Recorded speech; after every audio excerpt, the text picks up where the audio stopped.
여러분 안녕하십니까? 정관용입니다. 앞으로 5년 대한민국을 이끌고 갈 대통령을 뽑는 대통령 선거, 이제 그 본격적인 레이스에 접어들었죠. 새누리당은 대선 후보가 확정됐습니다. 이제 오늘부터 민주통합당 대선 후보 결정을 위한 경선이 시작되고요. 오늘이 그 첫 번째 TV 토론입니다. MBC, KBS, SBS 방송 3사가 함께 중계하는 첫 번째 민주통합당 대선 후보 경선. 1부와 2부로 나뉘게 됩니다. 1부에서는 대선 예비후보 한 분씩만 모셔서 기조연설을 듣고 패널들의 검증을 받는 그런 토론으로 꾸미겠고요. 2부에서는 후보자 간의 상호 토론으로 펼쳐지겠습니다. 우리 국민 여러분을 대신해서 후보들을 검증해 주실 패널 3분 먼저 소개해 드릴까요? 시사평론가 김종배 씨 나오셨습니다. 안녕하세요. 네, 경희대학교 김민전 교수 나오셨습니다. 안녕하세요. 그리고 숭실사이버대학교 곽동수 교수 나오셨고요. 안녕하세요. 반갑습니다. 네, 방청석에는 민주통합당 관계자분들 또 각 후보의 지지자분들 그리고 또 일반 시민들도 함께하고 계시고요. 방청석 질문도 저희들이 소화할 테니까 많은 참여 부탁을 드리겠습니다. 특히 민주통합당 경선은 완전 국민 참여 경선이죠. 이 방송 지켜보시면서 어느 후보가 더 나은지 여러분 날카로운 눈으로 분석해 보시길 바랍니다. 이제 본격적으로 시작하죠. 네 분의 민주통합당 대선 예비 후보를 모시겠습니다.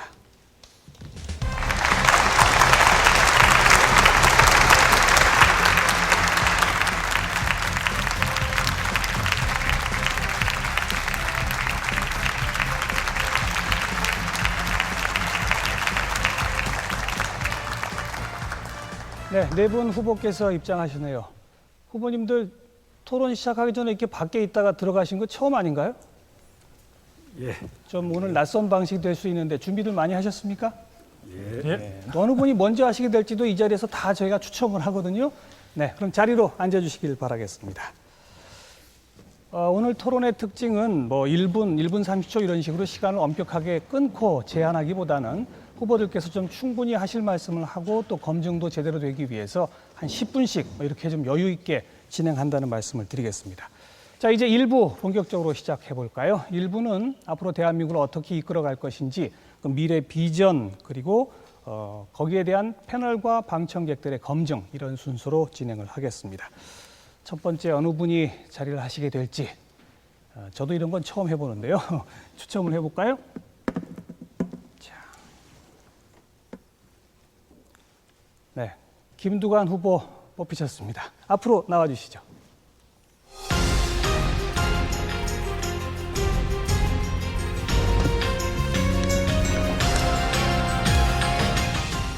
자, 매도 먼저 맞는 게 낫다고 먼저 하시는 게 좋습니까? 예. 김두관 후보 2분 먼저 시간 드릴게요. 기저발제 시작하시죠. 존경하는 국민 여러분, 국민 아래 김두관입니다. 며칠 전 신문 보도를 보니까 우리 국민들 98%가 신분 상승이 어렵다라고 답을 했습니다. 정말 대한민국 국민들 꿈과 희망을 잃어가고 있습니다. 꿈과 희망을 잃은 국민들 정말 희망을 함께 찾아드리겠습니다. 정말 비가 올 때 쓰는 우산 같은 대통령, 정말 힘들고 지쳤을 때 기대고 싶은 산 같은 대통령이 되기 위해서 출마를 했습니다. 김두관의 미래 비전은 비전 3080입니다. 강력한 개혁과 성장을 바탕으로 국민소득 3만 불 시대 8천만 국민들과 함께 열어가겠습니다. 정치적 특권, 경제적 특권 폐지하겠습니다. 한반도 평화를 바탕으로 북한, 중국, 러시아를 잇는 북방 경제 시대를 열어가겠습니다. 이를 위해 60만 군대를 30만으로 감군을 하겠습니다. 징병제를 폐지하고 모병제를 전면적으로 도입을 하겠습니다. 모병제는 특권과 반칙 폐지, 군가 가바 전력화를 통한 국방 강화, 일자리 창출과 경제 활성화를 위해서 반드시 필요합니다.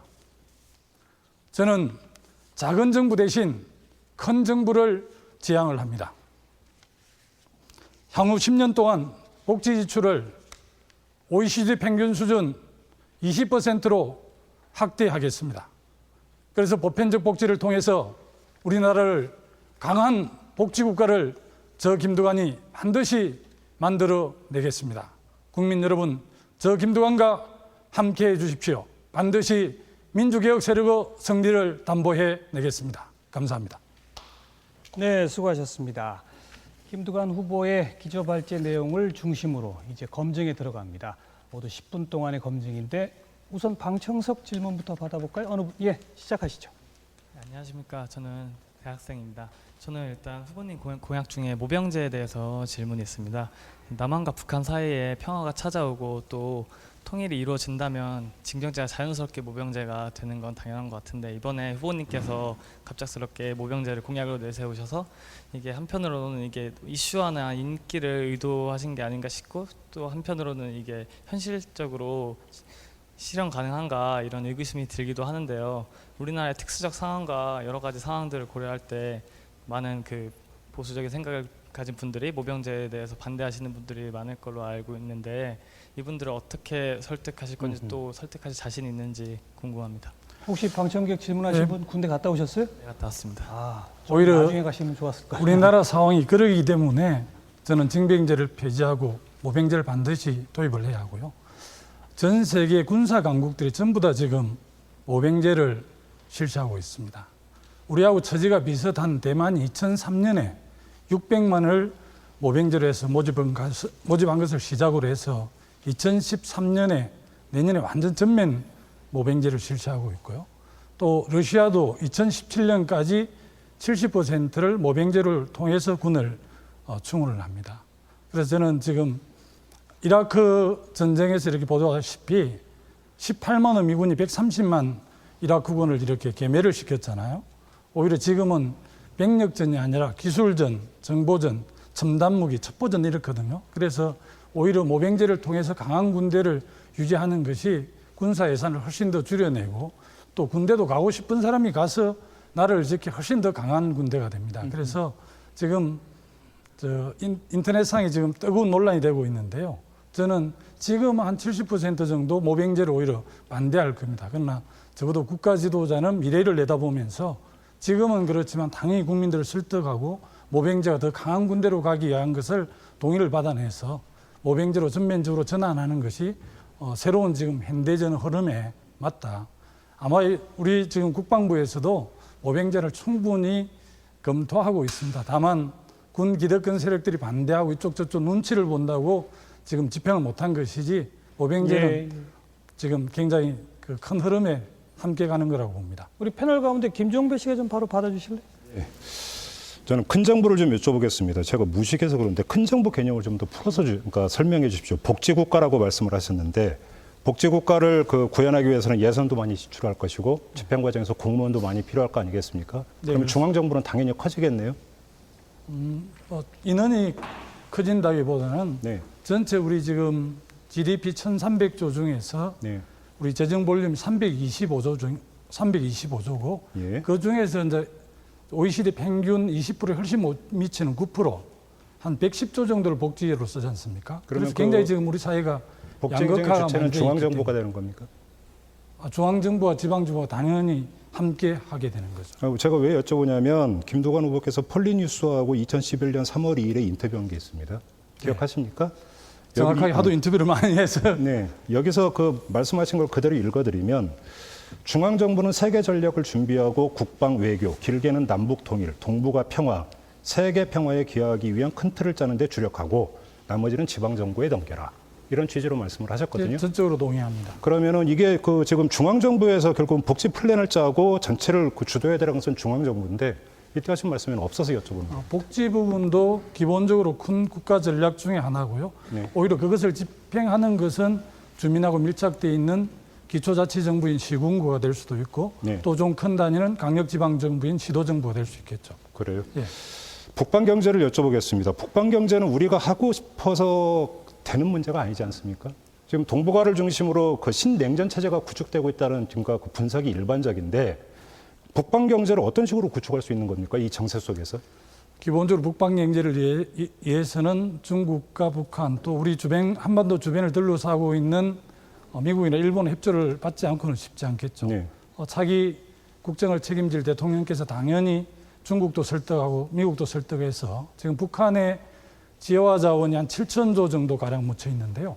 매우 주목할 사항은 바로 3일 전에 중국 정부와 북한 정부가 북한 지하 자원에 대해서 전수조사에 착수했다는 보도를 봤습니다. 네. 정말 7천조의 지하 자원을 남북 민족 경제 튼튼한 토대를 삼기 위해서는 반드시 남북 화해와 평화가 필요하고 아까 선제적 군축, 모병제 이런 게 다 북방 경제를 여는 하나의 그 기저라고 저는 그렇게 이해를 하고 있고 그러니까 모병제를 실시하고 그 군축만 하면 북한이 거기에 감동해서 무조건 문을 열어줄 거라는 발상은 현실 국제 정치를 너무 쉽게 생각하는 건 발상 아닙니까?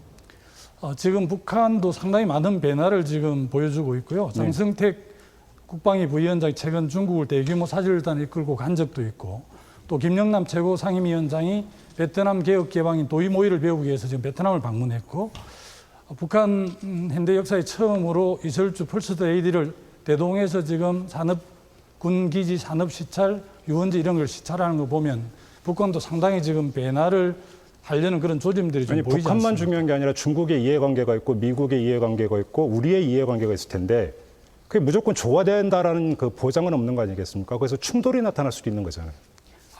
국방 외교 관계라는 게 늘 긴장도 있고 하의도 있고 협력도 있는데 그런 것들을 강대국의 이해관계를 잘 조정하면서 민족 내부의 문제인 아니, 그러니까 어떻게 조정할 거냐라는 겁니다. 제 얘기는. 그게 핵심이죠. 어떻게 조정할 수 있는데요. 어찌 보면 4대 열강에서 가장 힘이 약한 존재는 우리 아닙니까? 조정이 가능하겠습니까? 그래서 이제 선제적 군축도 하고 우리 쪽이 북쪽에 대한 신뢰를 보여줌으로 해서 네. 남북 관계 물꼬도 트고 예. 지금 뭐 개성공단 같은 경우는 남쪽의 자본과 기술, 북쪽의 노동과 자원이 윈윈한 행태지 않습니까? 또 남북이 긴장이 고조됐지만 개성공단은 남쪽과 북쪽에 동시에 이익이기 때문에 북한도 계속 그 개성공단을 유지하고 있거든요. 그런 측면을 좀 예의주시해서 볼 필요가 있고요. 지금도 북한 당국에서 아마 우리 한국하고 지금 상당히 좋은 관계를 유지하고 싶어 하는 것으로 그렇게 저희들은 정보를 듣고 있습니다. 다른 알겠습니다. 패널들 좀. 예. 그 말씀하신 내용 가운데 질문하겠습니다. 그 선거 전략의 캠페인 방향이 조금씩 바뀌면서 이슈몰이에는 성공하고 계십니다. 그 대표적인 게 모병제 관련된 내용입니다. 그리고 그와 관련해서 국방이 좀 걱정되지 않을까 했는데 북방경제라는 개념까지 나오고 있습니다. 예. 이슈를 급하게 끌어내기 위해서 어떻게 보면 좀 더 화제가 되고 이야기거리가 될 수 있고 그 가운데 후보의 이름이 나올 수 있는 이슈거리를 골라내시는데 몰입했다 이런 느낌도 받습니다. 어떻게 보십니까? 전혀 그렇지 않고요. 우리 국민들께서 만불, 어렵게 이제 베트남 중동 특수를 통해서 2만 불까지 왔지 않습니까? 그런데 우리 국민들이 보편적 복지를 통해서 분배 이런 것도 관심이 많지만 여전히 다이나믹한 국민들에 대해서 굉장히 성장에 대한 관심들이 많는데 한국 경제 활로를 트는 것은 저는 북방 경제 또 더 좁히면 남북 경제 공동체밖에 대안이 없다라고 생각을 합니다.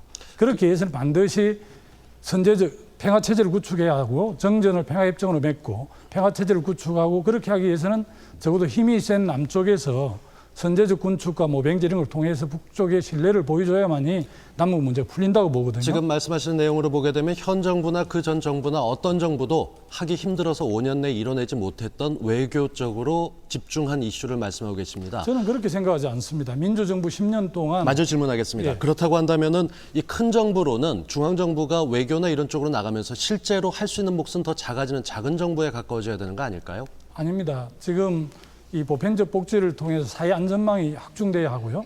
그렇게 해서 내수 시장이 활성화될 때 88%를 고용하고 있는 중소기업이 살아나고 젊은이들이 일자리들이 만들어지기 때문에 네. 그 말씀하셨던 첫 부분에 나왔던 얘기가 있습니다. 대한민국 국민들이 신분 상승의 꿈을 잃고 꿈과 희망도 잃고 있다라고 얘기했습니다. 신문제 사회는 아닙니다만 말씀하신 대로 국민들은 부가 양극화되면서 나는 절대로 넉넉한 중산층이 되지 못할 거라고 희망을 잃고 있습니다. 이 가운데 군제도도 바꾸고 북방 경제로 나가면서 4대 열강 가운데 우리나라가 힘있게 나가겠다. 큰 정부가 필요하다. 제가 말하는 큰 정부는 네. 군사력을 강화하는 이런 게 아니고요.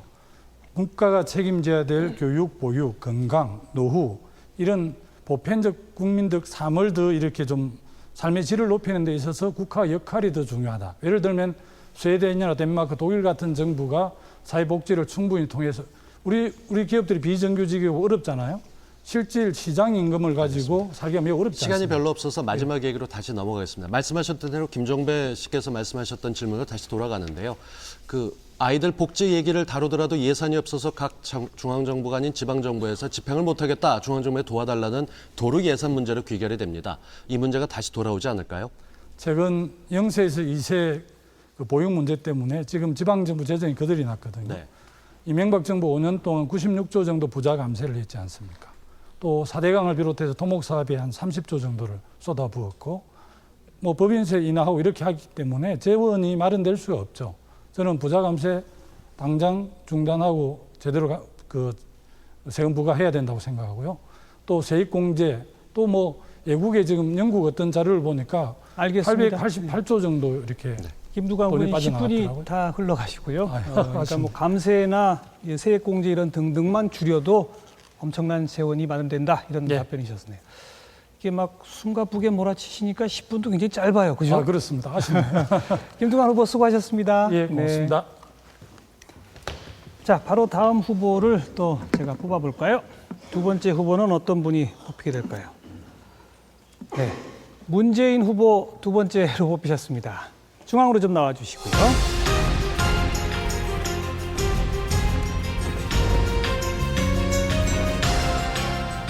네, 문재인 후보 인사하시고 2분 기조발제 시작해 주시기 바랍니다.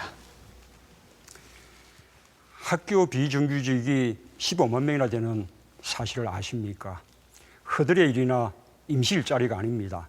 영양사, 조리사, 사서, 교무보조, 그리고 영어 강사, 스포츠 강사, 이렇게 아이들 교육에 꼭 필요한 일이고 널리 있는 일자리인데 비정규직입니다. 제가 어느 학교에서 만난 급식 담당 조리원은 10년 근속했는데도 실제 월급이 88만 원이었습니다. 처음에는 그럭저럭 견뎠는데 이제는 아이가 둘 생기고 보니 너무 힘들다고 눈물을 흘렸습니다. 똑같은 일을 하는데도 비정규직은 급여가 정규직의 절반입니다. 이렇게 인건비 줄이려고 공공부문에도 이렇게 비정규직이 많습니다. 기업도 마찬가지입니다. 재벌기업과 대기업, 사상 유례없는 호황 누리면서도 더 많은 이익 남기려고 비정규직만 늘립니다. 그래서 지금 비정규직이 전체 노동자의 60%, 800만 명에 가깝습니다.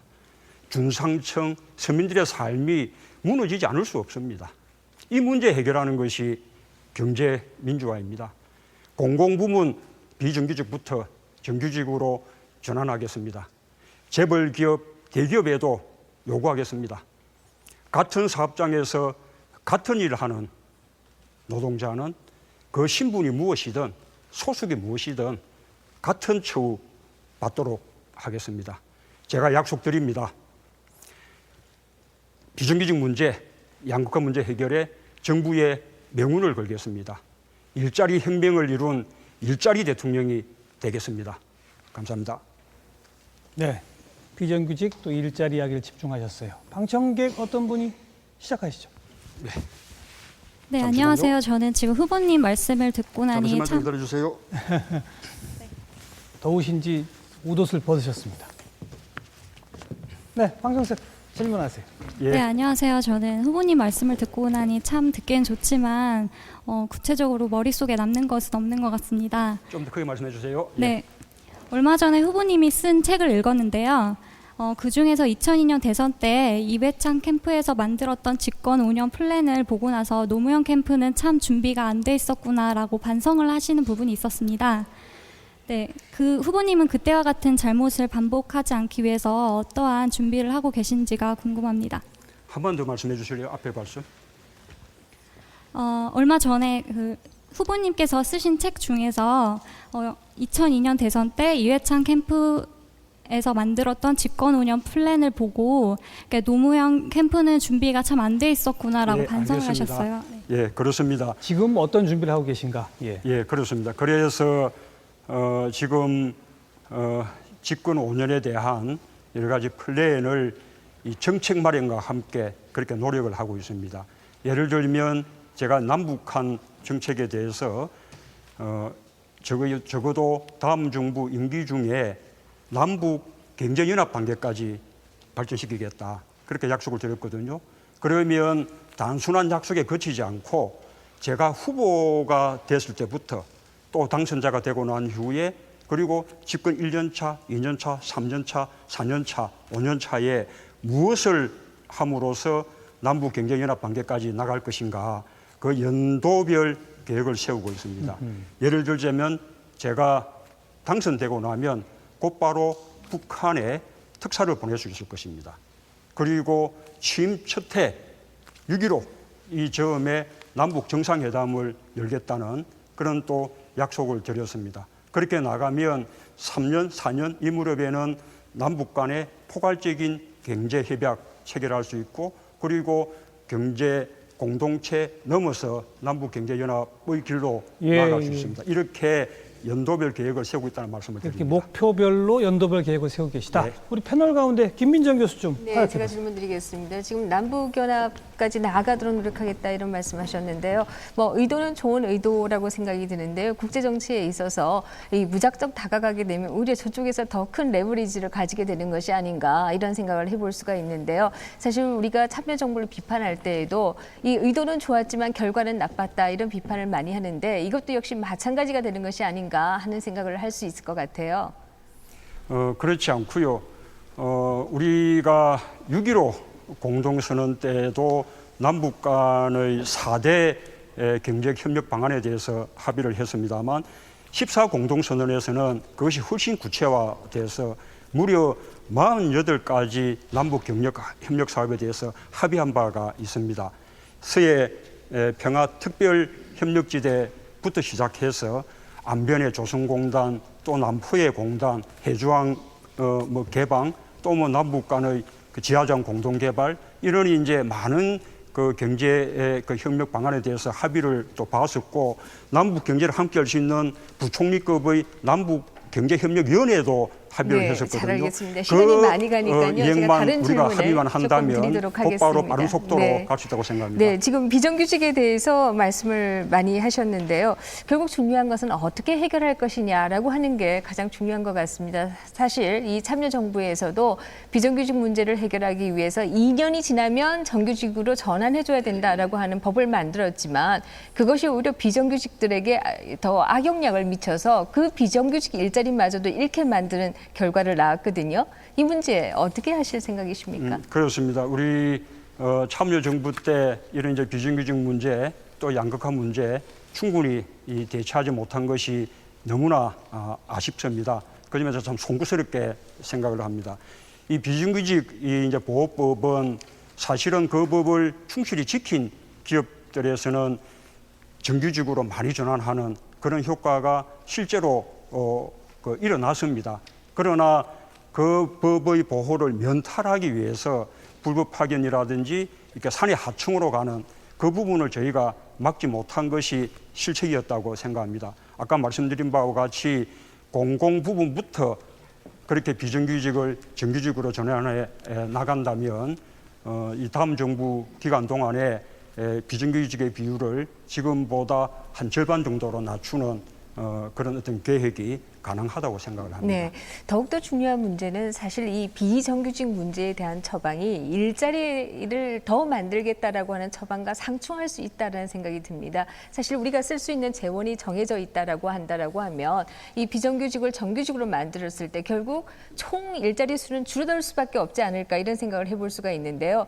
그런데 후보께서는 뭐 70만의 일자리를 만들겠다 이런 얘기들을 하신 걸로 알고 있는데 비정규직을 정규직으로 만들면서 또 70만을 어떻게 만드실 것인지 궁금해집니다. 예, 그렇지 않고요. 네. 제가 말씀드린 일자리 혁명이라는 것이 일자리를 뭐 몇십만 개 이렇게 만들겠다.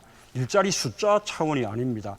좋은 일자리 많이 만들어야 된다는 거거든요. 좋은 일자리를 많이 만드는 방안 속에는 신규로 사회적 일자리라든지 또 중소기업을 활성화해서 만드는 방안도 물론 포함되고요. 또 한편으로는 기존의 나쁜 일자리를 좋은 일자리로 이렇게 바꿔나가는 것이 포함됩니다. 비정규직의 나쁜 일자리를 정규직의 괜찮은 일자리로 전환시키는 거죠. 이러면 당장은 부담이 될 거라고 생각할 수 있습니다. 그러나 그렇게 해서 우리 중산층 또 서민들 이렇게 살리면 이분들의 소득이 높아지고 그러면 또 소비 능력도 진작되지요. 그러면 소비가 늘어나면서 우리 내수 경기 살리게 되고 그러면 또 경제 성장하면서 일자리가 또 늘어나는 것이거든요. 이래서 전체 경제를 건전하게 성장시켜 나가고 살리는 방안이다 이런 말씀을 드립니다. 질문하겠습니다. 학교와 비정규직 얘기를 하시면서 저는 뜨끔했습니다. 제가 대학교 비정규직입니다. 15년째 이름을 바꿔가면서 있었습니다. 강사로 시작했다가 뭐 외래 교수, 특임 교수, 전임 교수, 시간 강사 온갖 것 돌았는데 같은 자리입니다. 정규직은 기대도 안 하고 있습니다. 실제로 어떤 제도가 생기게 되면 벌써부터 그 주체들은 자기의 이익을 고수하기 위해서 빠져나갈 방법을 세웁니다. 그 법에 계속 당하는 게 정책입니다. 이미 지난 정부에도 경험을 했고 이번 정부 들어서 더 거세졌는데 막으실 방법은 있습니까? 예, 우리 그 대학 강사님들 그 고통 제가 잘 알고 있습니다. 그런데 아까 그 제가 공공 부분 비정규직 말씀드렸는데 아까 학교 비정규직 15만 명, 전체적으로 수십만 명 달하거든요. 이거 예산 절감하기 위한 겁니다. 그런데 누구를 위한 예산 절감입니까? 그렇게 해서 중산층 서민들 삶 무너뜨리면 도대체 무엇을 위한 것이겠습니까? 그래서 아까 공공부문 비정규직부터 정규직으로 전환시키겠다는 것이고요. 아까 말씀하신 대학의 경우에도 예를 들면 대학 교수 충원율 같은 것을 제대로 높이고 제대로 이렇게 우리가 단속하고 또 그런 것을 정부가 대학에 지원할 때 연계시킨다면 그리고 앞으로 또 우리가 대학 반값 등록금 정책도 합니다만 반값 등록금을 하는 전제 조건으로 그렇게 우리가 평가 지수화를 한다면 네. 이 대학 우리 그 강사님들의 이 신분 보장 이런 것도 제대로 될 수 있지 않을까 그렇게 생각합니다. 지금 이야기를 들으면서 기대하는 국민들도 굉장히 많겠습니다만 글쎄요. 와서 닿는 숫자가 늘 들었던 얘기처럼 비슷하게 들릴 수도 있을 겁니다. 다시 이야기가 원점으로 돌아가게 되는데요. 그 말을 듣지 않는 그런 기업들이나 단체들 같은 경우 이익을 보호하기 위해서 국민들이 옳지 않다는 건 이미 알고 있고 풀어갈 방법도 알고 있습니다. 어찌 보면 정책도 이미 있습니다. 실행되지 않는 사회에 살면서 서민들은 아픔이 더 깊어가는데요. 풀어주실 방법이 있습니까?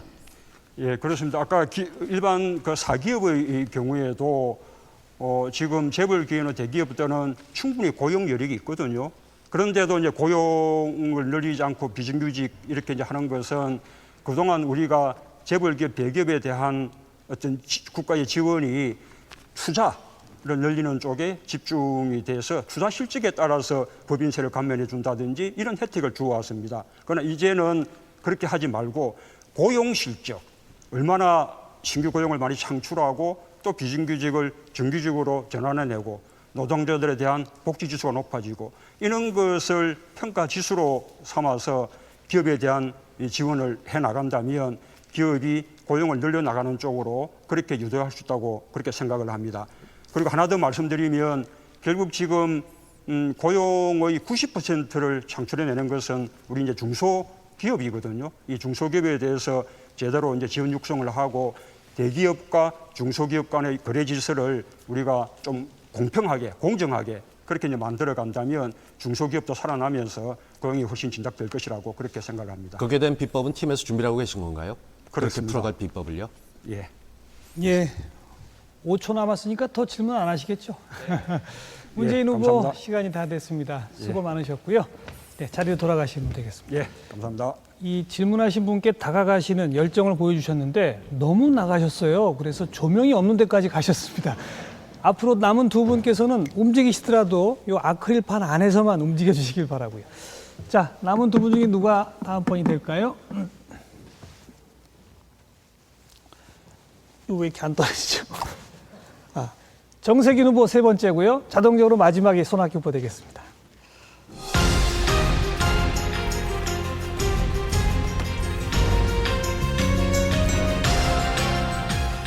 네, 2분 기조발제 시작해 주세요. 국민 여러분, 요즘 정말 힘드시죠? 저는 전라북도 진안 산골에서 자랐습니다. 정식 중학교를 다니지 못하고 검정고시로 자격증을 땄습니다. 고등학교도 3군데나 다녔습니다. 그래도 꿈이 있고 저에게 기회의 문이 활짝 열려 있어서 오늘의 제가 있습니다. 그런데 과연 요즘 우리 젊은이들에게 기회의 문이 열려 있는가? 참으로 안타깝습니다. 또 요즘 서민들 얼마나 힘듭니까? 정말 송구합니다. 15년 전 우리는 국민들이 하나가 되어서 IMF 외환위기를 성공적으로 극복했습니다. 그런데 다시 위기가 몰려오고 있습니다. 이 위기를 극복해서 국민 여러분께 희망과 용기를 드려야 합니다. 그러기 위해서는 대통령을 잘 선택해야 합니다. 인기가 있는 대통령이 아니라 능력이 있는 대통령, 이 일을 잘할 수 있는 대통령을 뽑아야 합니다. 저 정세균은 국내외에서 실물경제 18년 동안 종사를 했고, 국회에 가서는 경제상임위 활동을 했고, 또 예결위원장과 원내대표를 했습니다. 정부에서는 산업자원부 장관을 했습니다. 당에서는 대표로서 민주당을 수권정당으로 만들었습니다. 잘 준비된 후보라고 자부합니다. 국민 여러분, 지금 우리가 겪고 있는 위기는 서민 위기고 중산층의 위기입니다. 이것을 극복하기 위해서는 첫째, 경험이 있는 대통령이 필요합니다. 정치, 경제를 잘 알아야 합니다. 두 번째는 우리가 따뜻한 가슴을 가지고 있어야 합니다. 세 번째는 위기 극복 능력을 가지고 있어야 됩니다. 바로 정세균이 그 사람입니다. 국민 여러분들의 현명한 선택을 기대합니다. 알겠습니다. 감사합니다. 바로 방청객 질문 어느 분? 네, 시작하시죠. 예, 반갑습니다. 예, 위기를 얘기하셔서 이제 가장 큰 위기라고 할 수 있는 주택 문제에 관련해서 질문을 드리려고 하는데요. 저희 가정에도 집을 한 채 구입을 했지만 빚을 지고 살 수밖에 없을 만큼 주택 가격이 굉장히 비쌌습니다. 주머니 사정이 가벼운 것도 있었고요. 그런 원인이 투기에 있다고 생각을 하는데요. 2010년도 국감 자료를 보니까 세 채에서 20채를 갖고 있는 사람들이 이제 33,800여 명 정도 된다고 합니다. 그런 사람들이 몇 명이나 자기 돈으로 샀을까라는 의문도 있고요. 결국엔 빚을 져서 이제 집값을 올렸다고 생각을 하는데요. 이제 서민들 구제 책도 좋지만 이제 이런 투기를 막아야 되는데 이런 투기를 막을 수 있는 후보님의 대책을 듣고 싶습니다. 근본적으로 우리 국민들의 문화와 관행을 바꿔야 합니다. 주택은 살기 위한 주거의 목적으로 주택을 사야 되는데 지금까지 그런 문제가 발생한 것은 주택을 좋게 얘기하면 투자, 나쁘게 얘기하면 투기의 목적으로 구입을 했기 때문에 그렇습니다. 그래서 앞으로는 꼭 자기에게 필요한 주택만을 구입하고 그것이 주거의 목적으로 쓰일 수 있도록 해야 되고, 장기적으로는 주택을 개인이 꼭 소유하는 것보다는 주거의 목적이기 때문에 임대주택을 대거 보급을 해서 주택이 임대화되도록 소유보다는, 그래서 투기의 대상으로부터 벗어나는 그런 장기적인 노력이 있어야, 그래야 근본적인 문제를 해결할 수 있다고 생각하고, 당장의 문제에 대해서는 지금 개인들이 파산에 이를 가능성이 있습니다. 자기 능력보다 더 큰 주택을 소유하고 있는데 거래가 되지 않기 때문에 그것을 이제 하우스푸어라고 얘기를 하는데, 이 하우스푸어 문제는 작은 주택부터 이 배드뱅크를 만들어서, 다시 말해서 금융기관과 정부가 함께 힘을 합쳐서 새로운 기관을 만들어서 그 기관이 그 주택을 매입해서 임대로 전환하는 그런 정책을 저는 가지고 있습니다. 주택에 관한 질문이었고요. 김민정 교수가 받아보실래요? 네, 가계부채가 심각하다는 건 잘 알고 있는데요. 그럼에도 불구하고 이 빚 없는 사회라고 하는 게 과연 바람직하냐라는 생각을 합니다. 또 가능할까라는 생각을 하는데요. 제가 왜 바람직할까라는 질문을 드리냐라고 한다면, 빚에 대해서 국가가 관리하고 빚 있는 사람들에 대해서 국가가 오히려 도움을 준다라고 한다면 장기적으로는 오히려 빚 있는 사람을 도와주기 때문에 빚을 더 지게 만들게 되는 것이 아니냐, 이런 생각을 사실 하게 됩니다. 그래서 오히려 빚 안 지고 열심히 일한 사람들을 처벌하는 효과가 나타나는 것이 아니냐, 이런 생각이 들고요. 또 가능한가라는 생각을 하는 이유는 앞에서 말씀드린 것처럼 그렇다라고 해서 정부가 계속 개입하게 되는 경우에서는 오히려 빚이 점점 더 늘어날 텐데, 그런 경우에 있어서는 오히려 빚에 개입하는 것이 더 빚을 키우는 것이 아니냐, 이런 생각을 하게 됩니다. 어떻게 생각하시는지? 그 취지는 잘 알겠습니다. 당연히 집 없는 사람을 먼저 도와야 되겠죠. 취약계층을. 그러나 우리가 IMF 외환위기를 경험했습니다. 그 당시 위기의 본질은 기업과 금융의 위기였습니다. 그래서 그것이 국가적인 위기로 발전을 했는데 지금은 기업과 금융기관은 괜찮은데 가계가 문제입니다. 가계부채 천조. 이것은 특히 부동산이 그중에 40%를 차지합니다. 이 문제를 잘 관리하지 않으면 이 가계부채가 국가위기로 전이될 가능성이 있기 때문에 이 문제를 해결하는 것이 국가적인 문제를 해결하는 것이다. 그래서 하우스푸어를 그냥 돕자는 것이 아니고 하우스푸어가 지금 매마가 되지 않기 때문에 파산 위기로 몰려 있고 그 하우스푸어들이 파산이 되면 바로 금융위기가 되어서 국가위기가 되니까 그것을 선제적으로 막자.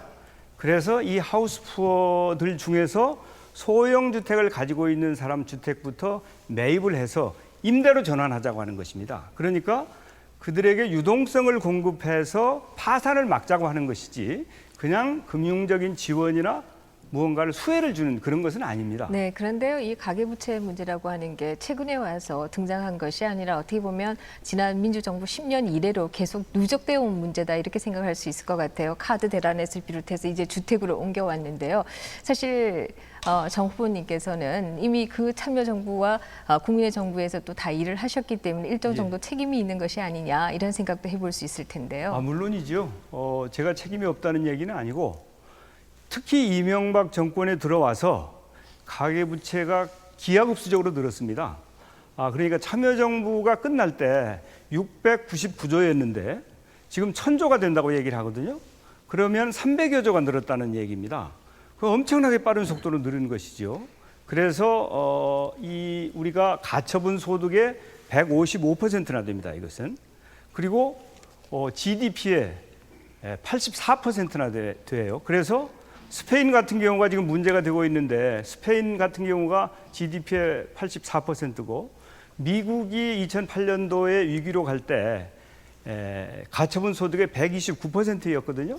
그러면 미국보다도 더 중증이고 스페인과 비슷한 상태이기 때문에 이 문제는 국가적인 차원에서 다루어서 문제를 선제적으로 해결하지 않으면 국가위기로 전락하고 우리가 IMF 외환위기 때 겪었던 그런 심각한 어려움을 겪을 수 있기 때문에 저는 꼭 이 문제를 해결해야 된다고 생각합니다. 예, 다음은 제가 질문드리겠습니다. 그 분수 경제를 주장을 하셨죠? 예. 그래서 거기서 핵심 내용으로 공정한 경쟁이 보장되는 시장을 제시를 하셨습니다. 그렇습니다. 이와 관련해서 출총제, 순환출자 금지, 금산분리, 징벌적 배상제도 도입을 통해서 대기업과 중소기업의 관계를 대등하게 바꾸도록 노력하겠다. 예. 말씀하신 적 있으시죠? 그렇습니다. 이게 지론이십니까? 물론입니다. 그런데 2006년에 산업자원부 장관 하셨죠? 네. 이때 10월 26일 날 보면은 서울 노보텔 엠버서더 독산호텔에서 열린 조찬 강연에서 뭐라고 말씀을 하셨냐면 출총제 대안으로 논의되는 순환출자 규제는 오히려 기업의 부담을 가중시킬 우려가 있다.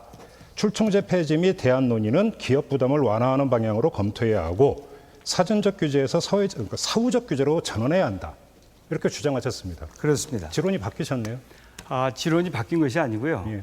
경제 현상은 매우 빠른 속도로 변합니다. 네. 이 출총제의 역사를 보시면 처음에 출총제가 1993년도에 도입이 됐는데 그 이후에 여러 번 풀렸다가 다시 강화됐다, 풀렸다, 강화됐다 그런 것을 반복하게 됩니다. 또 순환출자 문제는 아직까지 제대로 규제된 적이 없는 그런 상태입니다. 그런데 그래서 재벌의 소유구제 문제나 재벌이 시장에서 보이는 횡포나 이런 것들이 지금과 2006년에 그렇게 질적 차이가 났었습니까? 저는 그렇게 보지 않기 때문에 지금은 훨씬 더 양극화가 심화되어서 네. 2006년도에는 지금보다는 양극화가 좀 덜했죠. 그렇습니까? 그래서 양극화가 예. 너무 심화되어서 재벌에 대한 규제를 강화할 시점이 되었다. 그런 차원에서 출총제는 다시 부활되어야 하고 순환출자제도도 좀 짧게 도입을 해야 말씀해 된다. 주시겠어요? 도입을 해야 되는데 잠시 유예를 두어서 문제점을 미리 선제적으로 해소하는 방향에서 저는 순환출자제도의 도입이 필요하다고. 금지제도의 도입이 필요하다고 해고 생각합니다. 위험 및 차별로부터 노동의 안정성을 지키는 사회를 구현하겠다고 말씀하신 적이 있으시죠? 예. 관련해서 2006년 9월 8일에 당시 민주노동당의 담병호 의원이 주장한 내용 혹시 기억하십니까? 당시 발전노조 파업이 있었습니다. 발전노조 파업이 있었죠. 예, 산업자원부 장관 하실 때였습니다. 그렇습니다. 기억하시죠? 예. 이때 산업자원부에서 5개 발전회사에 공문을 내려보냈는데 이 공문 내용을 보면은 파업 열성 참가자에게 가중처벌하고 파업 불참자에게는 특혜를 부여하라는 내용이 들어가 있었다고 담병호 당시 의원이 문건을 들고 폭로를 했습니다. 책임 못 느끼십니까? 아까 모두에서 예. 따뜻한 가슴이 중요하다고 말씀을 하셨는데 네네. 이건 차가운 걸 지나서 거의 얼어붙은 가슴 아닙니까? 예, 글쎄 저는 그 자세한 내용까지는 기억을 못합니다만은 네. 이제 파업은 당연히 정부의 장관의 입장에서는 불법 파업에 대해서는 문제를 지적하는 것이 정상이고 합법 파업에 대해서는 그것을 보장하는 것이 옳다고 생각합니다.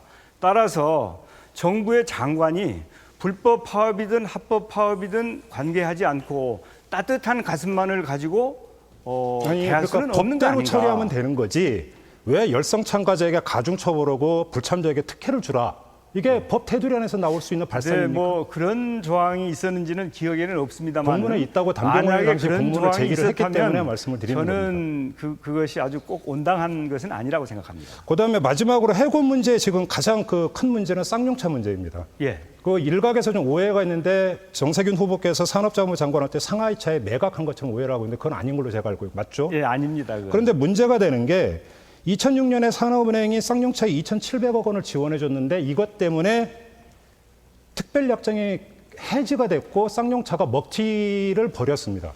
3천억 원 들여서 개발한 엔진 기술을 빼돌리고 튀었습니다. 답변 이렇게 시간이 본다면 없네요. 결국은 먹튀 행각을 방조한 게 산업자원부였고 그 최종 책임자가 정세균 후보 아니셨습니까? 잘 아시다시피 네. 쌍용차의 주무부처는 산자부가 아니고 기획재정부입니다. 따라서 산업자원부의 입장에서는 쌍용차가 잘 되도록 돕는 일만 하는 것이지 쌍용차가 자본을 어떻게 하든지 또 이 외국에 매각한다든지 하는 것은 그것은 기획재정부의 업무이기 때문에 저와는 무관한 일이었다 이렇게 알겠습니다. 말씀드리겠습니다. 패널께서 답변 시간을 안 남기고 질문을 하셔서 제가 그냥 직권으로 한 20초 더 드렸습니다. 정세균 후보 수고하셨고요. 네, 마지막 손학규 후보 바로 중앙으로 나와 주시죠.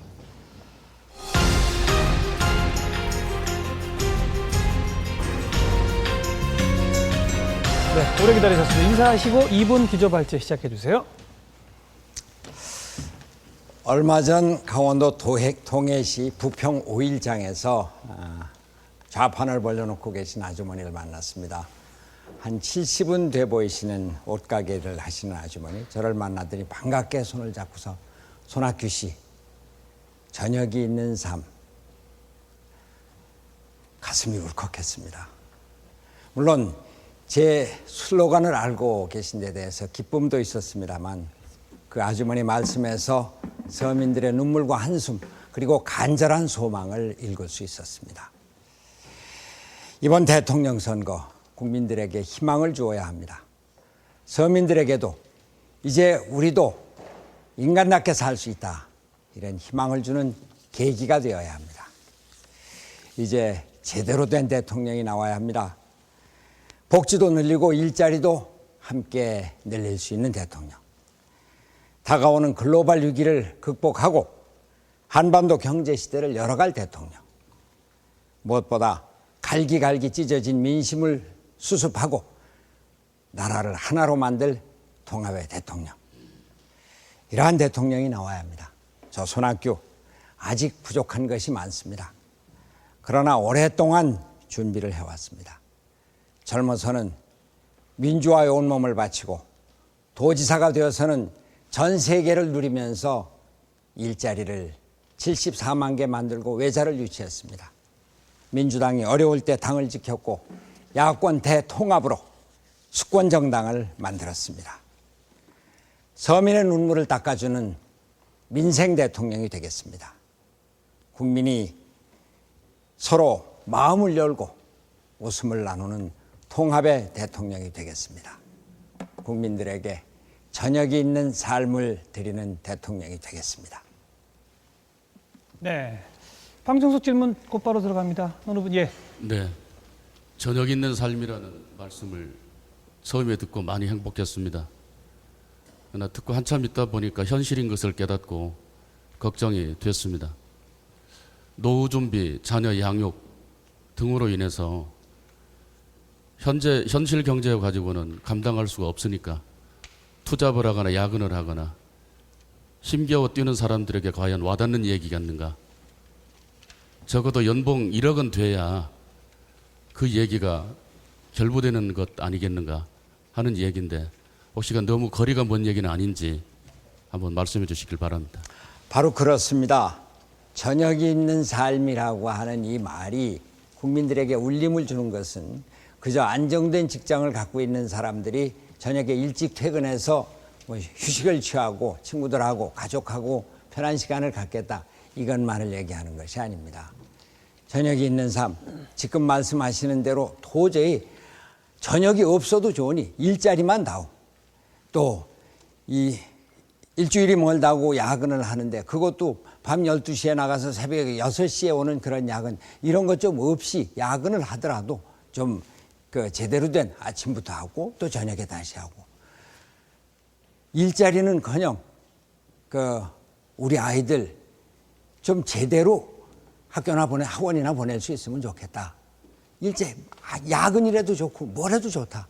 이런 분들 모두에게 내 삶을 좀 팔자를 좀 바꿨으면 좋겠다고 하는 간절한 욕망, 바로 그것이 저녁이 있는 삶이 국민들의 마음을 울리는 것이고, 바로 그렇게 일자리를 만들고 비정규직을 정규직으로 만들고 아이들이 그 편안하게 학교 갔다 와서 쉴 수 있도록 하고, 또 시집간 딸이 마음 편히 아이를 낳고 기를 수 있도록 하는 그런 사회, 그런 사회를 만들겠다고 하는 그런 사회에 대한 바람이 여기에 농축되어 있다고 하겠습니다.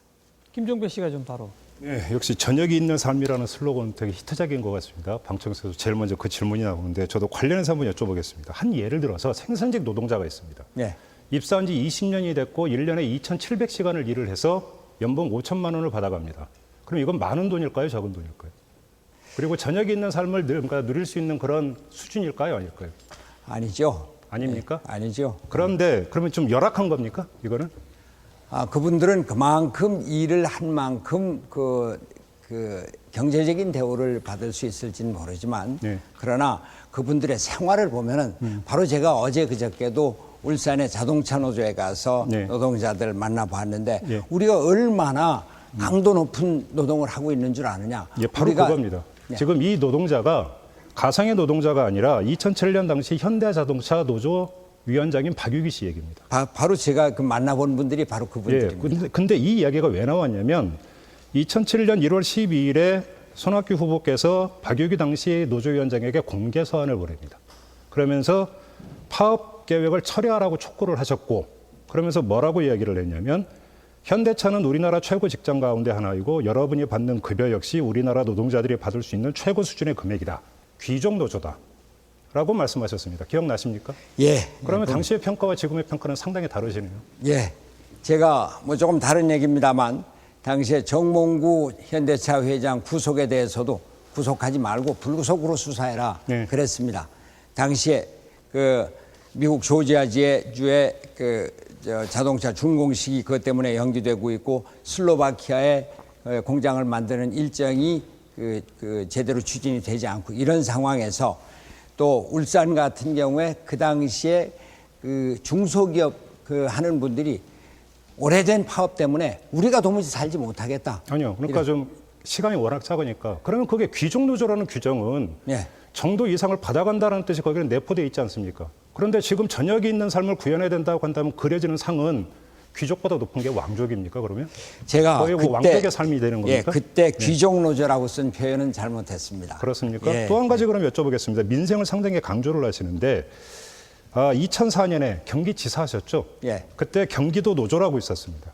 주로 청소하시는 분, 눈 오면 눈 쓰는 분, 그다음에 하수도 청소하시는 분들, 이런 자격직에 있는 분들로 구성된 노조였는데, 이때 주 5일제 근무, 그다음에 비정규직의 정규직화, 기본급 5.5% 인상해달라고 하면서 파업에 들어갔습니다. 파업에 들어가면서 당시 경기도 노조의 김인수 국장이 뭐라고 이야기를 했냐면, 손학규 경기지사와 지난 19일에 만나서 해고자 복직과 비정규직의 정규직화 등에 대해 요구사항을 전달했지만 권한 밖의 일이라면서 외면해서 이번에 파업에 돌입하게 됐다. 이렇게 말했습니다. 민생을 외면하셨던 거 아닙니까, 그러면? 제가 그 기억이 지금 자세히 하지는 않습니다만, 네. 제가 뭐 솔직하게 말씀드려서 당시 공무원 노조하고는 아주 그 좋은 관계를 유지하면서, 좋은 관계라는 게 뭐 일방적인 우리 협조 관계가 아니라 그 노사 관계를 제대로 유지를 했고, 그때 민노총 쪽에서 그런 분들 이제 노조 조직을 하면서 문제가 있었는데 나름대로는 성실히 해결하도록 노력했다고 기억합니다. 하나만 짧게 더 여쭤보겠습니다. 그 2003년에 그 경기도 밑에 있는 기초단체 소속돼 있는 환경미화원이나 이런 분들 중에서 해고된 분들이 꽤 많았습니다. 그래서 자기가 소속돼 있는 기초단체에서 해고자 복직해 주세요라고 계속 하다가 안 돼가지고 이분들이 경기도청에 와서 한 달간 천막 농성을 했었습니다. 그때도 손학규 후보께서 경기지사였는데 그 천막을 강제 철거한 일이 있습니다. 기억나십니까? 강제 철거까지는 기억이 나지 않습니다만 도에 의해 강제 철거됐다고 분명히 당시 한겨레 신문이 보도를 하고 있습니다. 그리고 사진까지 실렸습니다. 그러나 여하튼 제가 그분들 문제를 적극 해결하지 못한 것에 대해서는 당시도 마음의 부담을 느끼고 있습니다. 진정성을 제기하기 위해서 드린 질문이었습니다. 네. 전역이 있는 삶에 해당하는 아마 전역이 가장 없는 세대 중에 한 명이 지금 대한민국의 중고등학생이 아닌가 이런 생각이 드는데요. 이 전역이 있는 삶과 관련해서 여러 가지 정책을 보니까 이 중고등학생과 관련된 사교육 문제 이 부분이 그렇게 강조되고 있는 것은 아니다라는 생각이 드는데요. 이에 대해서는 어떤 생각을 가지고 있습니까? 물론 전역 있는 삶의 다른 한쪽이 마음 편한 세상입니다. 엄마들이 편하고 엄마들이 아이들 편하게 기르고 아이들 편하게 학교 보내는 것 이것이 전역 있는 삶의 중요한 구성 요소인데요. 당연히 그 아이들이 학교 노예 교육에서 벗어나도록 하는 것은 저의 그리고 우리나라의 실제로 중요한 국가적인 과제입니다. 해결책은 우선 공교육에 대해서 적극적으로 집중적으로 투자를 해서 굳이 사교육까지 가지 않아도 되는 교육 환경을 만드는 것입니다.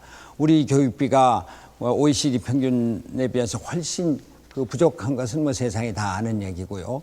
선생님들이 아이들을 좀 더 적극적으로 1대1로 대할 수 있도록 교실도 작고 또 학교 규모도 좀 작아지고 제가 이번에 핀란드에 다녀왔습니다만 학교가 커다란 놀이터 같더라고요. 이렇게 편하게 아이들이 공부를 하면서 실제로 학업 능률도 높아지는 그러한 교육 환경을 반드시 만들도록 하겠습니다. 네.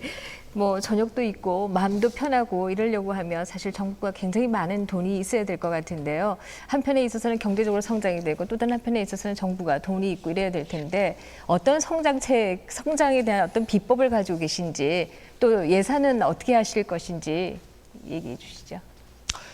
성장에 저는 비법, 왕도는 없다고 생각을 합니다. 분명한 것은 이제 우리가 복지를 하려면은 경제 성장해야 됩니다. 분배하고 복지하고는 남남이다 이런 생각 갖고는 안 되고요. 그런데 제가 경기도지사를 하면서 전 세계를 돌면서 외자를 유치하고 국내에서는 대기업, 중소기업 적극 지원을 하고 그러면서 다른 한편 위스타트다, 리스타트다, 방과후 학교다 이런 프로그램들을 많이 만들어서 복지 정책을 적극 펴나갔거든요. 복지를 돈 때문에 예산 때문에 포기한다 이거 말이 안 됩니다. 복지를 의지를 갖고 지금 있는 예산을 줄일 거 줄이고 더 거둘 거 더 걷고 그렇게 해서 조정을 해서 복지에 집어넣으면은 그것이 새로운 일자리를 만들고 그러한 일자리가 또 복지를 이런 선순환 구조를 갈 수 있다 저는 그렇게 생각을 합니다. 그 성장과 관련해서는 새로운 성장 동력을 적극 개발을 해서 성장 촉진하고 기업에 대해서도 우리가 복지 분배를 추구한다고 해서 기업은 적이다. 절대로 그거 아닙니다. 기업은 기업대로, 대기업은 대기업대로 뻗어나가게 하되 그러나 동네 골목 상권을 침범하거나 중소기업 못 살게 하는 거 그건 정부가 차단을 해준다. 그게 경제민주화입니다. 네. 예산 필요하면 써야 된다 이렇게 말씀하셨는데요. 어디 조사한 데를 보니까 이 조세 신설이나 조세 인상에 대해서는 반대한다 이렇게 말씀을 하셨어요. 그렇다라고 하면 복지가 가능할까요? 아니죠. 지금 우리나라 조세 부담률이 이명박 정부 처음 시작한 때보다 한 2% 정도 줄었습니다. 이것을 제대로 원위치시켜서 21.9% 정도까지 원래대로 해 나가자. 그러고서는 복지를 실천해 나가면서 국민들에게 바로 이런 복지 혜택이 있으니까 우리가 세금을 더 내도 된다. 이런 것들을 자연스럽게 단계적으로 확대해 나가는 것이 조세 정책의 기본이 돼야 된다고 생각합니다. 알겠습니다. 역시 패널들 시간 안 남기고 질문을 하시네요. 다음부터는 좀 주의해 주시기 바라고. 손학규 후보님 수고하셨습니다. 자, 한 분 한 분씩 집중적으로 연설 듣고 토론하는 검증 시간이 마쳤고요. 이제 후보자 간의 상호 토론 펼쳐지겠습니다. 그 전에 민주당의 경선 일정 제가 잠깐 소개해 드릴까요? 바로 오늘부터 9월 23일까지 32일 동안 경선 투표가 진행되죠. 대의원, 당원 또 국민선거인단이 함께 참여하는 오픈 프라이머리 방식이고요. 투표 방식은 투표소 현장 투표 또 모바일 투표가 진행될 예정이고 현장 투표는 그 지역마다 일정이 정해져 있으니까 꼭 확인해 보시고요. 민주통합당 홈페이지에서 자세한 걸 좀 확인하시기 바라고요. 1차 투표에서 과반수가 없으면 결선 투표로 최종 후보를 가리는 방식으로 진행이 되겠습니다. 이것으로 1부 토론 모두 마치고 2부 본격적인 상호 토론으로 들어가겠습니다.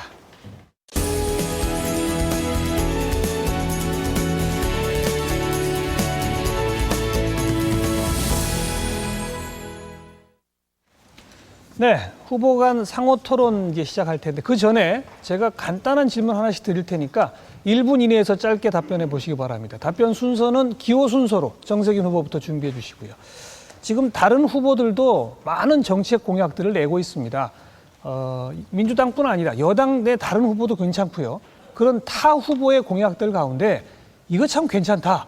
내가 대통령 되면 이건 내가 좀 채택해서 더 연구해 가지고 해보고 싶다. 이런 상대방 후보 하나, 공약 하나씩만 좀 얘기해 보세요. 정세균 후보. 예, 우리 김두관 후보가 그 삼균주의를 발표를 했어요. 지방 균형과 남북 균형과 사회 균형. 그런데 사실은 이 삼균주의는 원래 제 것이거든요. 제 이름이 세균 아닙니까? 세상을 균등하게 한다. 또 세균은 세계 균형이거든요. 그래서 사실은 빼앗아 올 게 아니고 돌려받아야 할 것이다. 이렇게 말씀드리는데요. 저의 삼균주의는 이런 겁니다. 첫째는 그 균권입니다. 권력의 균형. 두 번째는 균부입니다. 경제적인 균형, 부의 균형이죠. 세 번째는 균학입니다. 배움의 기회와 직업이 균등하게 잘 배분돼야 된다. 그런 취지의 신삼균주의를 제가 가지고 있는데. 알겠습니다. 예. 저작권 분쟁이 좀 일어날 것 같아요. 예. 김두관 후보 1분 이내 답변해 보세요. 저는 또 제가 오히려 정세균 후보께서 굉장히 아주 멋있는 법안을 하나 제안했는데요. 가계부채 특별법을 제안하셨더라고요. 가계부채가 지금 1,000조가 넘고 우리 민생 입장에서 보면 정말 우리 국민들께서 많이 어렵습니다. 그래서 저도 5대 생활비, 또 유류대 기름값, 또 교육비를 포함해서 월 50만 원, 연 600만 원을 줄이겠다 이렇게 말씀을 드려서 많은 분들이 포퓰리즘이다 이렇게 이야기를 하는데 은행이 부도가 나려고 그러면 공적 자금도 투입을 하고 또 기업에도 많은 세금을 부과하는 것은 투자라고 그러고 서민들한테 이렇게 조금 기회를 주고 또 이렇게 그 혜택을 주는 것에 대해서는 어떻게 그렇게 야박한지 참 안타깝더라고요. 이 가계부채 특별법을 저희들이 승리하게 되면 새 정부에서 첫 번째 민생 법안으로 우리 정세균 후보님과 함께 내고 싶습니다. 손학규 후보는 남의 후보 중에 공약 중에 뺏어온다는 표현은 좀 그렇고요. 이렇게 우리 같이 해나갈 이런 거겠죠. 정세균 그 후보께서 말씀하신 그 빚없는 사회, 그 저녁이 있는 삶 그 다음쯤 가는 슬로건쯤 되지 않나 이렇게 생각하는데요. 정세균 후보께서는 많은 그 경험도 갖고 계셔갖고 정책도 상당히 구체적입니다. 가계부채 해결 3단계 로드맵을 제시하셨는데 바로 이건 제가 또 가계부채 구조조정 프로그램을 통해서 통합도산법을 개정을 하고 또 채무조정위원회를 설치해서 채무조정하고 또 공정대출법 같은 것을 제정하는 이런 저의 정책과도 상당히 일맥상통하다. 둘이 합쳐지면 아주 좋은 정책이 되겠다 이렇게 생각하고 있습니다. 자, 문재인 후보께서는. 예, 저는 그 박준영 후보님 사퇴하신 거 위로드리면서 농민 대통령이 되겠다는 그분의 뜻 그리고 삼농 정책 이어받고 싶습니다. 아마 박준영 지사님도 흔쾌히 동의하시지 않을까 그렇게 생각을 합니다. 지금 우리나라는 수도권하고 지방 간의 격차에 대해서 농촌이 너무 피폐해 있습니다. 저도 경남 양산 이 농촌에 살았습니다만 지금 우리 농촌은 젊은 사람들이 없고 아이들을 보기 힘든 것이 실정입니다. 식량 자급률도 너무 낮습니다. 27%. OECD 국가 중에 꼴찌거든요. 지금 세계적인 기후 이상 때문에 식량 위기가 올 것이라는 그런 예측들이 많습니다. 그래서 식량 안보 차원에서도 농민, 농촌 또 농업을 그렇게 살리고 우리 식량 자급률을 적어도 50%까지 끌어올려야 한다고 그렇게 생각을 합니다. 네. 어느 후보가 어느 후보를 좋아하는지도 약간 엿볼 수 있었던 것 같기도 하고요. 이제 상호 토론 시간인데요. 대통령의 자격 그리고 대통령의 리더십을 주제로 저희가 제안을 했습니다. 한 분당 10분의 시간을 드립니다. 한 분이 주도권을 갖고 10분 동안 최소한 2분의 후보에게 질문하고 답변 듣고 또 중간에 토론하고 이렇게 시간을 쓰실 수 있습니다. 한 분한테만 10분을 다 쓰시면 안 됩니다. 그렇게 주도권 10분이 지나가면 저희 패널들이 한 3분 정도 또 추가적인 보조 질문을 하겠습니다. 어느 분이 먼저 하실지 역시 이것도 다시 추첨을 해서 순서를 정하겠습니다. 이번엔 정세균 후보가 첫 번째로 뽑히셨습니다. 10분 시작하시죠. 예, 제가 손학규 후보에게 먼저 질문하겠습니다. 새누리당의 후보가 결정이 됐습니다. 박근혜 후보와 이제 우리가 싸워서 이겨야 되는데 저는 박근혜 후보가 그 왜곡된 역사 의식을 가지고 있고 기회주의적인 정치를 해왔고 또 독재자에 따르면서 또 그 독재자로부터 정치를 배운 것이 문제다 해서 사실은 적절한 대통령감이 아니다는 주장을 쭉 해왔습니다. 만약에 새누리당의 박근혜 후보가 대통령이 된다면 아마 지구상에서 독재자의 딸이 다시 대통령을 이어받는 그런 상황이 될 것이고 그것은 우리 국가의 격을 떨어뜨리는 상황이 될 것이다. 이렇게 저는 생각을 합니다. 뿐만 아니라 유신 독재 세력 대 민주화 세력의 갈등이 생기지 않겠는가. 그래서 사실은 걱정이 큰데 아마 손학규 대표께서는 박근혜 후보에 대해서 잘 아실 거라고 생각이 듭니다. 이번 선거에 임하면서 박근혜 후보를 어떻게 평가하고 계시는지 간단하게 말씀해 주시죠. 박근혜 후보 어떤 면에서는 그분도 안 됐습니다.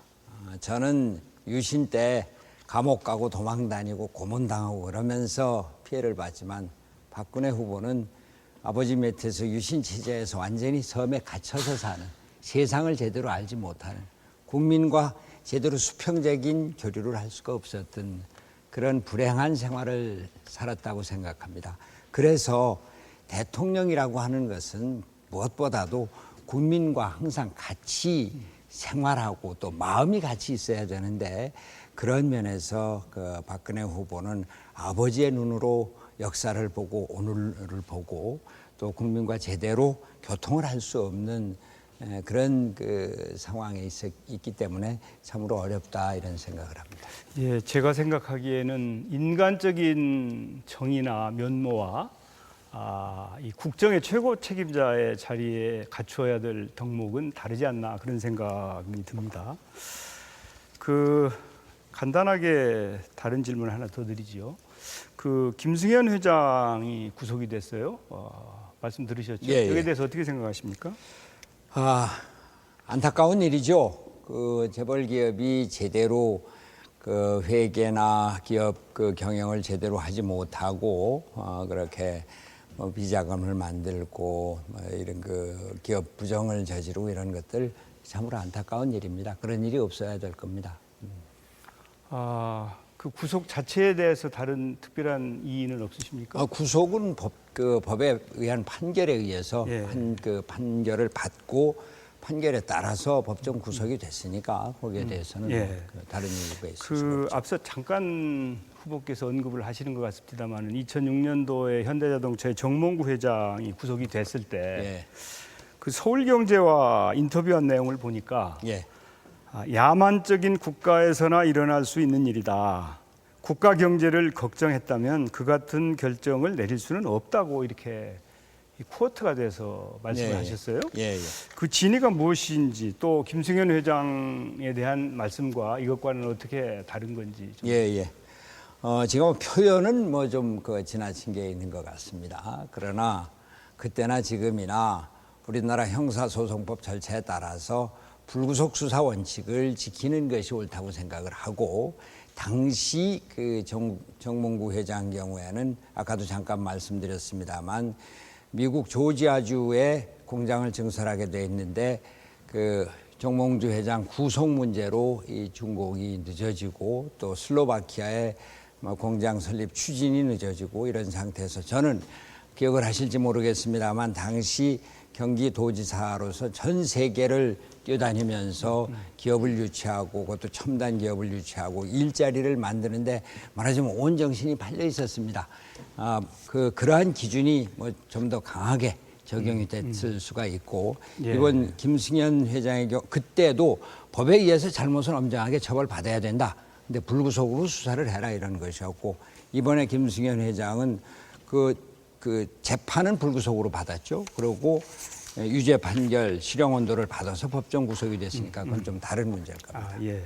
그러니까 도지사로서 기업 총수에 대한 그런 이 선처 이런 것을 의미한 것인데, 이 야만적인 국가에서나 일어날 수 있는 일이다. 이런 표현은 좀 지나쳤다고 생각하시는 겁니까? 예, 알겠습니다. 제가 보기에도 좀 그것은 도가 지나친 말씀이 아니었나 그런 생각이 듭니다. 이 신뢰가 매우 중요한데 그런 차원에서 좀 아쉬운 점이 있다 이렇게 말씀드리고 싶고요. 다음은 문재인 후보에게 질문하겠습니다. 우리가 이제 정권 교체를 꼭 해야 되지 않겠습니까? 예. 그래서 3기 민주정부가 유능하고 성공적인 정부가 돼야 될 텐데, 그러기 위해서는 첫째는 대통령의 리더십, 둘째는 집권당의 지원이 매우 중요하다고 생각합니다. 그래서 우리가 집권을 하게 되면 민주당이 집권당이 당연히 되는 거 아니겠습니까? 예. 따라서 그 대통령 후보가 되기 위해서는 민주당에 얼마나 헌신했는가, 또 민주당에 어떤 기여를 했고 민주당과 어떻게 잘 소통해왔는가도 매우 중요한 것이라고 저는 생각을 하는데, 문 후보께서는 이제 입당하신 경력도 매우 일천하고 또 당에 기여하신 바도 없다고 하는 것이 일반적인 평가입니다. 특히 이제 당의 일각에서 어떤 걱정을 하냐면 당이 어려울 때 좀 도와달라. 아마 그 얘기는 출마 좀 해주시라라고 하는 요청들을 많이 하셨던 것 같아요. 그런데 그때는 외면을 하다가 지금 이제 가장 강력한 권력 의지가 요구되는 민주당의 대통령 후보로 출마를 하셨단 말이죠. 여기에 대해서 문재인 후보에게 민주당은 과연 어떤 존재인가 좀 한번 말씀을 듣고 싶습니다. 예, 저는 그동안 이 정치하고 거리를 두고 왔습니다. 제가 2002년 대선 때 그 노무현 후보 부산 선대본부장 할 때도 그때도 민주당에 입당하지 않은 채 제가 선대본부장을 맡았습니다. 그러나 과거 김대중 대통령님 당선을 위해서 또 노무현 또 대통령의 당선을 위해서 쭉 민주당과 함께 우리 부산 경남의 지역주의와 맞서면서 그렇게 노력해 왔다고 생각하고요. 그다음에 아까 말씀하신 대로 우리 민주당이 정권 교체를 꼭 이루어야 하는데, 작년만 해도 우리 민주당의 힘만 가지고는 정권 교체를 하기가 어렵다고 생각했기 때문에 제가 혁신과 통합을 통해서 야권 대통합운동 그렇게 했고, 그래서 민주당의 우리 시민사회 세력과 함께 그리고 또 노동계가 함께 이렇게 참여하는 대통합을 이루었다고 생각합니다. 그렇게 해서 민주당의 수권 능력, 또 국민들에게 이렇게 소통하고 다가가는 이런 점에서 크게 기여를 했다고 저는 감히 자부하고 있습니다. 네, 기여하신 점에 대해서는 저도 일정 부분 인정을 하겠습니다만은, 이제 당이 어려울 때 좀 도와달라 한 부분에 대해서 그렇지 못했던 부분에 대해서는 아마 아직도 섭섭해하고 있는 것 같습니다. 그런 점을 좀 잘 관리하셔야, 그래야 집권당의 전폭적인 지지를 받을 수 있고 협력을 받을 수 있을 것이다 이렇게 생각하고요. 문 후보께서는 출마 선언을 하실 때 암울한 시대가 나를 불렀다. 이렇게 말씀하셨습니까? 예. 그리고 이제 운명에서도 이게 정치에 나서는 것이 내 운명이다. 이렇게 말씀하신 것 같은데 사실은 지금의 민주당의 형편은 6.2 지방선거 이전, 다시 말해서 5.3.1 선거에 지고 17대 대통령 선거에 지고 18대 총선에 패배하고 정말 어려웠었거든요. 특히 6.2 지방선거 이전이 매우 어려웠었죠.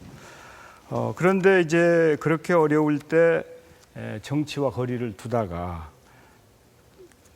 준비를 충분히 하시지 못한 상태에서 혹시 시대가 부른다고 해서 나오신 거 아닌가. 특히 대통령이라고 하는 자리는 국가를 위해서 내 목숨이라도 바칠 각오가 되어 있는 사람이 권력 의지를 가지고 대통령을 해야 되는 건데 이게 내 운명처럼 밀려나왔다든지 또 시대가 부른다고 해서 불려나온 것은 그것은 근본적으로 자세의 문제가 아닌가라고 하는 지적이 있다면 거기에 대해서는 어떻게 생각하시겠습니까? 예, 우선 뭐 좋은 지적 말씀 뭐 감사를 드리고요.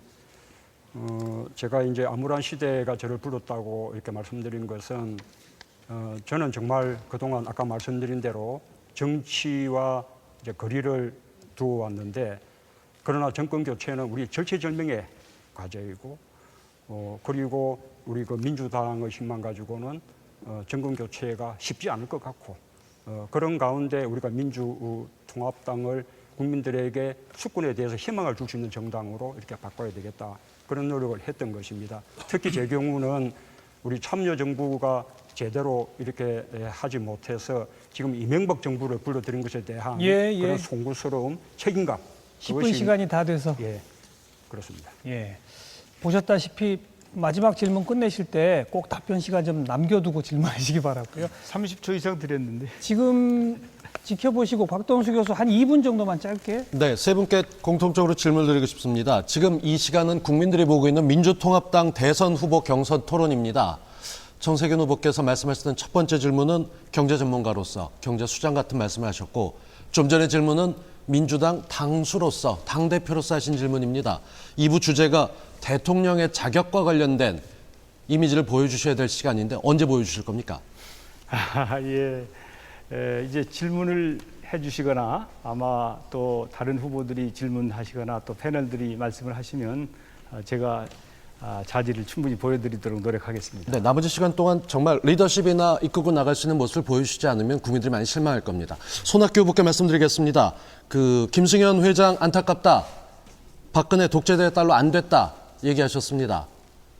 그러시기엔 너무 지금 여유로우신 거 아닌가요? 상대방에서 압도적인 지지를 받고 대통령 후보로 선출이 됐는데 느긋하신 말씀 속에서는 긴장감이 전혀 느껴지지 않습니다. 그거는 듣기 나름이죠. 저는 그렇게 생각하지 않습니다. 우리 국민들이 과연 국민과 제대로 소통하지 않고 섬 속에서 산 박근혜 후보에 대해서 그냥 제가 말씀드리는 연민만 느끼고 말 건지 저래서는 안 되겠다. 우리가 저런 사람을 지도자로 대통령으로 뽑아서는 안 되겠다. 어떻게 판단하겠습니까? 제가 말씀드리는 것이 훨씬 더 효과적인 접근 방법이라고 생각합니다. 알겠습니다. 문재인 후보께 질문 드리겠습니다. 지금 당에 대한 기여가 없다라고 얘기하지만 국민들이 지금 이 프로그램을 얼마나 볼지 사실 걱정스럽습니다. 민주당 이 대선 후보 경선 토론에도 관심이 멀리 떨어져 있습니다. 투표율도 별로 높이지 않고요. 그래서 저는 착하게 질문하고 싶은데 좀 날카롭게 매섭게 해달라는 질문 요청을 받았었는데 당에 기여하실 때면 지금 하셔야 되는 거니까 춤을 춰 좀 더 적극적으로 하시거나 액션을 더 적극적으로 하셨어야 되는 거 아닌가요? 그러나 지금 한번 생각해 보십시오. 우리가 박근혜 후보를 꺾어야만 정권 교체를 이룰 수 있고 그전에 또 우리가 안철수 교수를 뛰어넘고 그 세력까지 우리의 지지층으로 끌어들여야만 정권 교체가 가능한데 그렇게 할 수 있는 후보가 과연 누가 있겠습니까? 그 일을 해내는 것보다 민주통합당에 더 큰 기여가 있겠습니까? 우리나라에 더 큰 기여가 있겠습니까? 저는 자부합니다. 네, 정세균 후보께 마지막 질문 드리겠습니다. 이런 리더십을 갖고 있겠다. 짧게 한 말씀 해주시죠. 저는 국민과 함께 잘 소통하고 항상 국민을 하늘같이 모시는 리더십, 소통의 리더십을 유지하고 싶습니다. 알겠습니다. 2분 30초 이내니까 마지막 저도 좀 잘 지켜주시기 바라고요. 두 번째 주도권 토론 누가 시작하시게 될지 제가 힘이 없나요? 네, 손학규 후보 두 번째 시작하십시오. 10분입니다. 문재인 후보께 질문 드리겠습니다. 그 간단한 거 한두 가지만 먼저 좀 여쭤보겠습니다. 혹시 그 대선 출마 결심을 언제 하셨다고 했습니까? 국회의원 선거 총선 출마를 결심할 무렵이라고 생각합니다. 총선 출마할 때요. 그러면은 대통령의 국정 철학에 대해서는 어떻게 뭐라고 생각을 그 당시나 그 전이나 뭐 좀 말씀해 주실 수 있을까요? 예, 이 대통령이 가져야 될 이 기본적인 덕목이 일종의 역사의식, 시대 정신에 부합하는 역사의식과 그것을 현실 속에서 구현해낼 수 있는 균형 감각이라고 생각합니다. 저는 참여정부를 겪으면서 또 참여정부의 정권 재창출 실패도 또 뼈아픈 경험도 하면서 또 이명박 정부를 지켜보면서 우리 이 나라가 어디로 가야 되는지 하는 그 시대 정신에 부합하는 역사의식 그리고 그것을 현실 정치 속에서 구현할 수 있는 그런 균형 감각을 갖추게 되었다고 그렇게 믿고 있습니다. 그런데 아까 나는 정치하고 거리를 뒀다 그러면서 마치 거기서 주는 느낌이 정치는 좀 뭐 멀리 할 거, 좀 뭐 좋지 않은 거, 막말로 더러운 거, 난 정치하고 거리를 뒀었다. 근데 어쩔 수 없이 당이 어려우니까 정권 교체 절체절명의 과제를 앞두고 나섰다. 그런데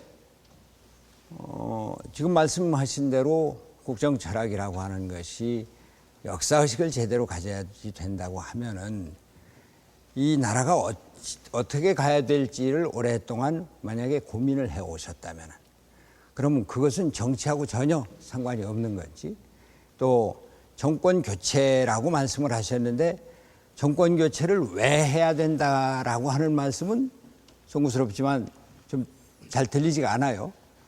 정권 교체 그 자체만을 말씀을 하셨지 왜 정권 교체를 해야 된다. 물론 아까 모두 발언에서 비정규직 말씀을 하시긴 했습니다만 정치라고 하는 아니죠. 제가 말씀드릴게요. 그 정치라고 하는 것이 바로 우리 국민의 삶을 개선하기 위한 것이고 세종대왕 말씀에 의하면은 백성은 나라의 근본이고 밥은 백성의 하늘이다. 저는 이것이 아주 더 할 수 없는 그 정치 철학, 국정 철학이라고 생각을 합니다. 어디까지나 백성, 국민을 근본으로 하고 요새로 말하면 민주주의가 되겠죠. 그리고 밥이 백성의 하늘이다. 민생이 으뜸이다라고 하는 이런 데 대해서 철실한 생각을 갖고 좀 아까 비정규직 말씀을 하셨습니다만 비정규직은 어제 오늘 일어난 문제가 아니라 이미 참여정부 말기에 비정규직이 200만을 돌파하면서 사회적인 문제로 부각이 됐었거든요. 사회적인 격차도 그때부터 본격적으로 심해지고 소위 민생이 어려워진 것이 그때부터란 말이에요. 그리고 그 어려움을 그 국민들이 우리 못 살겠다 이래 갖고서는 지난 대통령 선거 때 그 민심이 다 떠나 갖고서는 이명박 정부에게 묻지마 투표 600만 표, 530만 표 차이나 주는 이런 걸로 갔지 않습니까? 그리고 그 뒤에 노무현 대통령께서 이 정부의 검찰을 통한 이런 뭐 탄압 이런 거에서 결국 그렇게 불행한 최후를 마치셨습니다만 그랬을 때 이건 안 되겠다.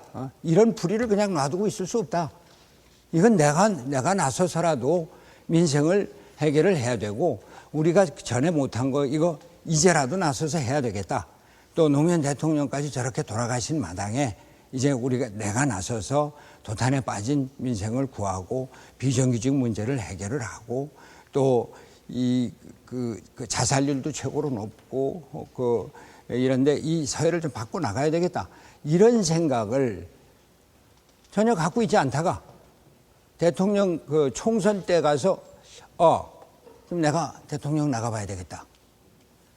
그리고 그것도 총선이라고 하는 게 총선에 나오실 때 그럼 총선은 못하러 나오셨으며 그래서 저는 그 대통령이 가져야 될 기본적인 덕목 중에 가장 중요한 것이고 그 바탕이 되는 것이 그 국민들 삶에 대한 연민이라고 생각하는데 어려운 사람들의 삶에 대한 연민, 탄압받는 우리 그 국민들에 대한 연민, 노동자들의 어려운 삶에 대해서 이걸 어떻게 해결할 것인가. 근데 그런 데 대한 생각이 없이 4월 그 총선 나올 때쯤 야, 정권 교체 안 되니까 내가 나가겠다. 과연 그것이 국정 철학으로서 기본 그 틀을 갖추고 있는 자세인지 한번 좀 말씀을 듣고 싶습니다. 예, 뭐 좋은 지적 고맙습니다. 어쨌든 이제라도 제가 나섰지 않냐라는 말씀을 우선 드리고요. 저는 제가 꼭 대통령이 되겠다. 나만 할 수 있다. 이런 것이 자세가, 그런 마음가짐이 꼭 대통령으로서 필요한 덕목이라고 생각하지 않습니다. 피하고 싶지만 그러나 역사가 또 국가가 또 그 시대가 필요로 한다면 제가 피하지 않겠다. 이런 소명의식이 중요하다고 그렇게 생각을 하고요. 특히 국민들은 지금 이 시기에 어떤 새로운 정치, 깨끗하고 정직한 정치, 기성의 정치 문화에 조금 이렇게 너무 물들지 않는 그런 소통하는 정치, 그런 거 갈구하고 있다고 생각합니다. 제가 국민들이 그 바라는 됐습니다. 그런 시대 예. 정신에 네. 부합한다고 생각해서 감히 나섰다는 네. 그런 말씀을 드립니다. 예, 저로서 한 말씀만 드리면은 정치라고 하는 것을 권세, 제도로 생각해서 나 그런 거 안 하겠다. 이런 식으로 생각했다면 대통령의 자리라고 하는 것을 권력으로 생각해서 난 그런 거 안 하겠다. 이렇게 생각했다면은 그러면은 국민에 대한 연민에서부터 시작하는 진정한 의미의 권력의지 이것은 아니다. 그리고 내가 나서서 낡은 정치를 타파해야 되겠다. 새로운 정치를 추구해야 되겠다고 하면서 사실 들고 나온 것은 낙동강 벨트라고 하는 전형적인 구시대 정치, 지역 정치였었거든요. 그 점 말씀드리고요. 우리 김두관 그 후보한테 말씀드리겠습니다. 좀 연결되는 그 질문인데 김 후보께서는 대통령 출마 결심을 언제 하셨습니까? 그리고 잠깐만요. 제가 말씀하시죠. 군수 2번 마치고 2002년 경남지사에 출마할 때쯤 앞으로 10년 후쯤 기회가 온다면 국정을 한번 맡아보고 싶다 이렇게 마음을 조금 먹었던 기억이 납니다.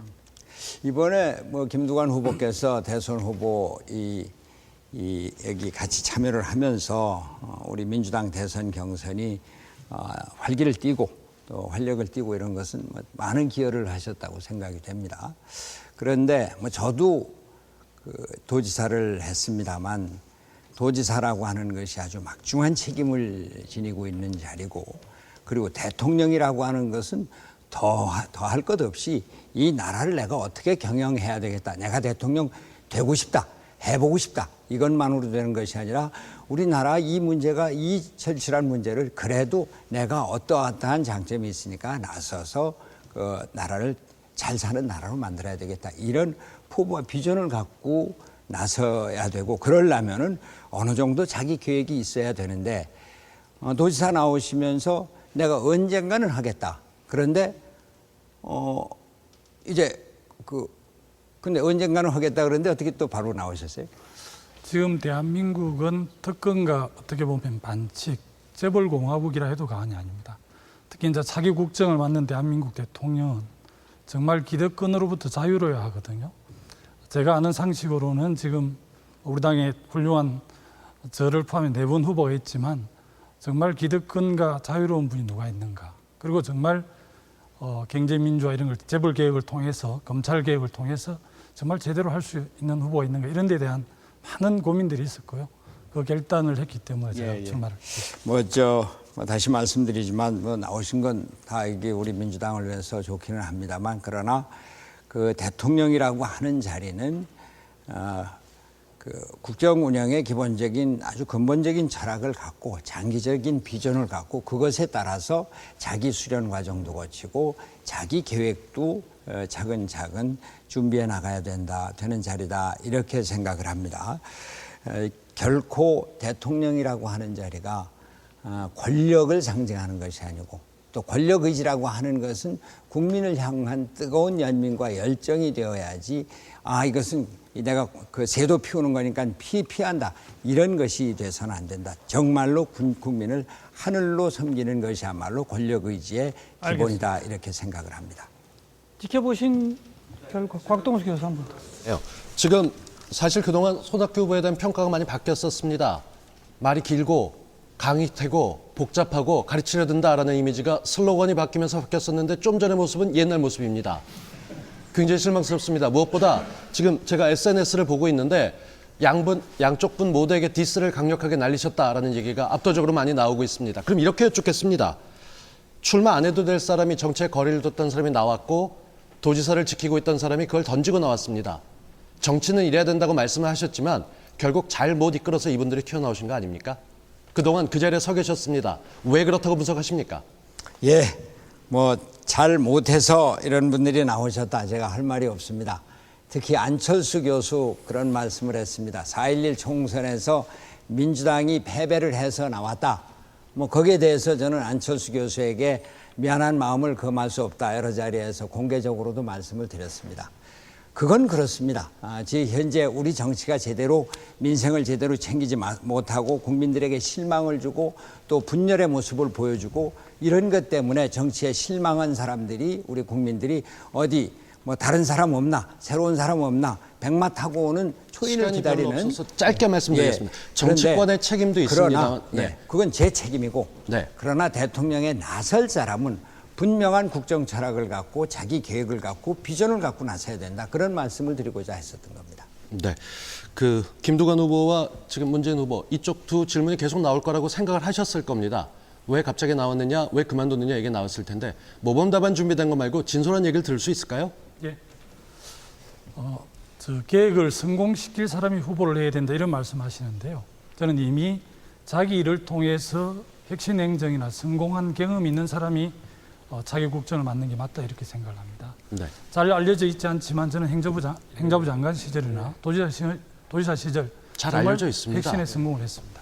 네, 알겠습니다. 예, 저는 이명박 정부 들어서 우리 노무현 대통령 또 김대중 대통령이 두 분의 연이은 서거 맞이했습니다.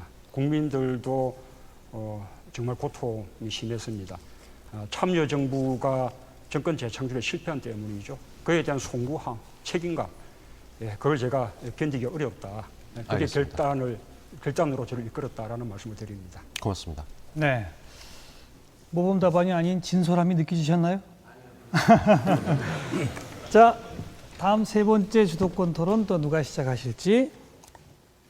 네, 문재인 후보 10분 주도권 토론 시작하시고요. 우선 김두관 후보님께 먼저 질문드리겠습니다. 이명박 정부 국정 실패가 심각한데 그 중에 가장 심각한 또 실패 중에 하나가 인사실정이라는 거 동의하시겠죠. 네. 지역 편중은 물론이고 아주 사적인 연고 인사가 아주 너무 많았습니다. 마치 뭐 회사 사장이 자기 기업 인사를 하듯이 인사를 했다고 그렇게 생각을 합니다. 이 참여정부는 인사추천회의라는 어떤 공개된 또 투명한 그런 인사 절차에 따라서 시스템 인사를 했었는데 다시 밀실 인사로 되돌아갔습니다. 참여정부 때 만든 인사검증 기준 또 인사 매뉴얼 이런 거 다 허지부지 돼버렸고요. 그래서 검증 원칙도 없고 인사 매뉴얼도 김태호 총리 후보자가 낙마한 이후에 비로소 그렇게 이제 만들었다는 거 아닙니까? 그러나 그 이후에도 지금 지켜주고 있는 것 같지 않습니다. 우리 김두관 후보님은 참여정부 출범할 때 행자부 장관으로 이렇게 이제 발탁이 되셨는데 아주 대표적인 개혁 인사라는 그런 이제 평가를 들었습니다. 행자부 장관 이렇게 재임하시면서 참여정부 초기에 우리 이제 행자부 공직 인사를 관장하셨거든요. 그때 인사 원칙으로 능력 위주 인사 그리고 또 적재적소 인사 이렇게 이제 강조하시면서 지역 안배는 그런 원칙에 위배된다. 그래서 아예 인사 자료에서 아예 출신 지역을 삭제하도록 했다. 그렇게 이제 강조하신 그런 기억이 납니다. 그런데 이제 옳은 말씀이신데요. 우리 사회에서는 이렇게 적재적소 인사뿐만 아니라 좀 탕평 인사에 대한 요구도 강하지 않습니까? 그렇죠. 적재적소하고 탕평 인사는 조금 이제 상충되는 면도 있는데 어떻게 생각하시고 또 어느 곳에 좀 중점을 둬야 하는지 부탁드립니다. 아마 우리 참여정부의 우리 이제 문재인 후보께서 민정수석을 하셨는데요. 또 인사수석은 가능하면 이제 호남, 강주 전남북에서 이렇게 발탁한다는 나름대로 탕평 원칙을 가지고 있었고요.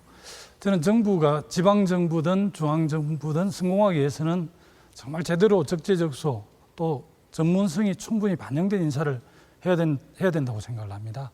아마 이명박 정부가 국정 운영에 실패한 여러 가지 원인이 있겠지만 고소영 강부자 내각에서 실패가 바로 싹이 트이지 않는 것 저는 이렇게 보거든요. 앞으로 우리가 국정 대선에 승리해서 자기 국정을 맡으면 정말 이명박 정부의 그 인사를 타산지석으로 삼아서 또 참여정부에서 만들었던 인사 매뉴얼에 입각해서 좀 더 진전된 안을 좀 내놔야 될 거라고 그렇게 봅니다. 예, 그렇습니다. 우리가 이 능력 위주나 적재적소가 아주 큰 인사 원칙이라고 생각을 합니다.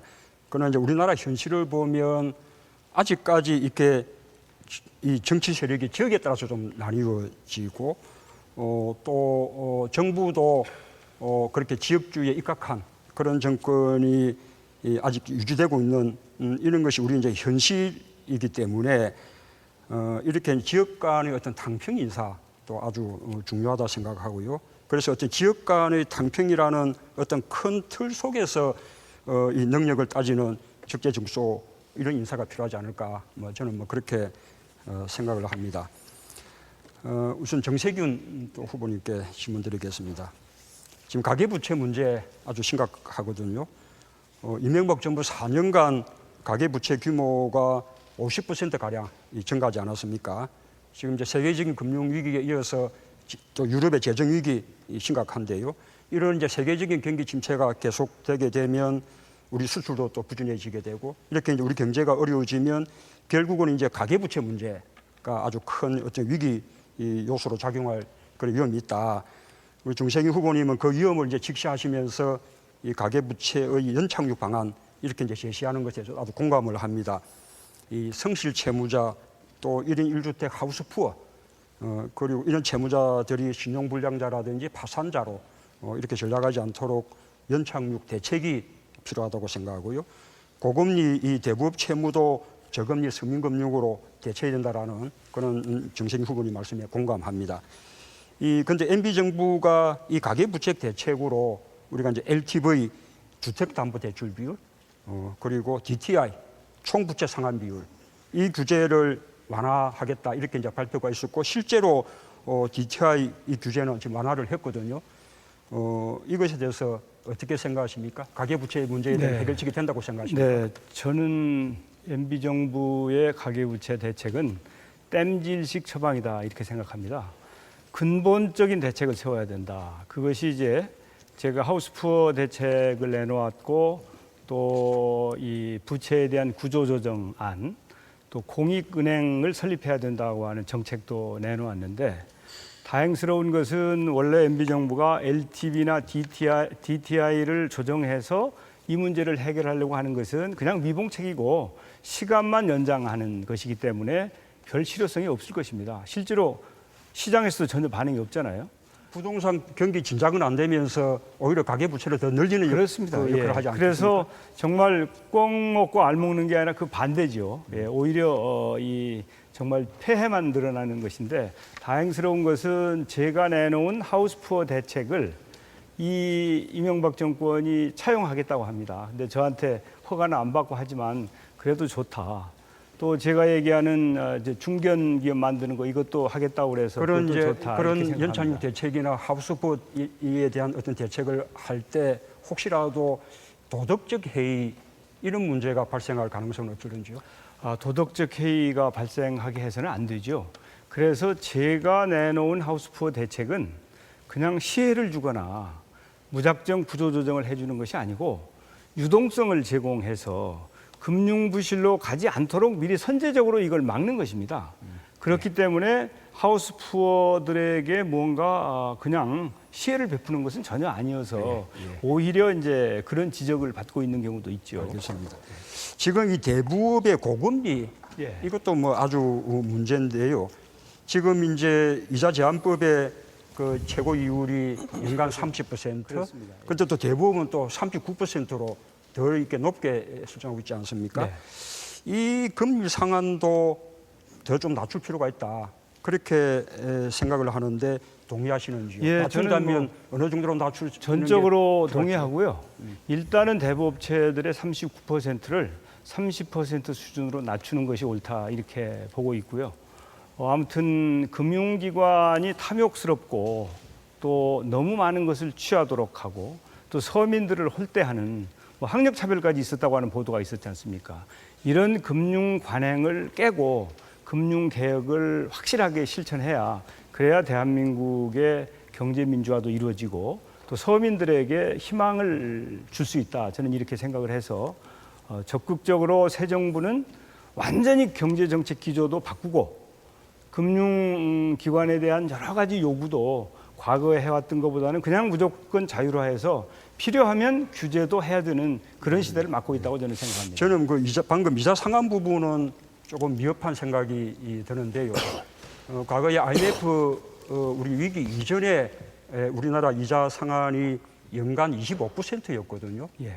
그때는 지금보다 은행 금리도 훨씬 높았을 때이거든요. 그렇게 생각하면 적어도 우리 이자 제한법이나 또 대부업의 그 금리도 일단은 IMF 이전인 25% 수준까지는 낮추고 보다 장기적으로는 더 나아가서 한 20%? 지금 세계적으로는 20%가 넘는 나라가 잘 없지 않습니까? 20% 수준까지 이렇게 낮추는 것이 그렇게 이제 바람직하다고 저는 생각합니다.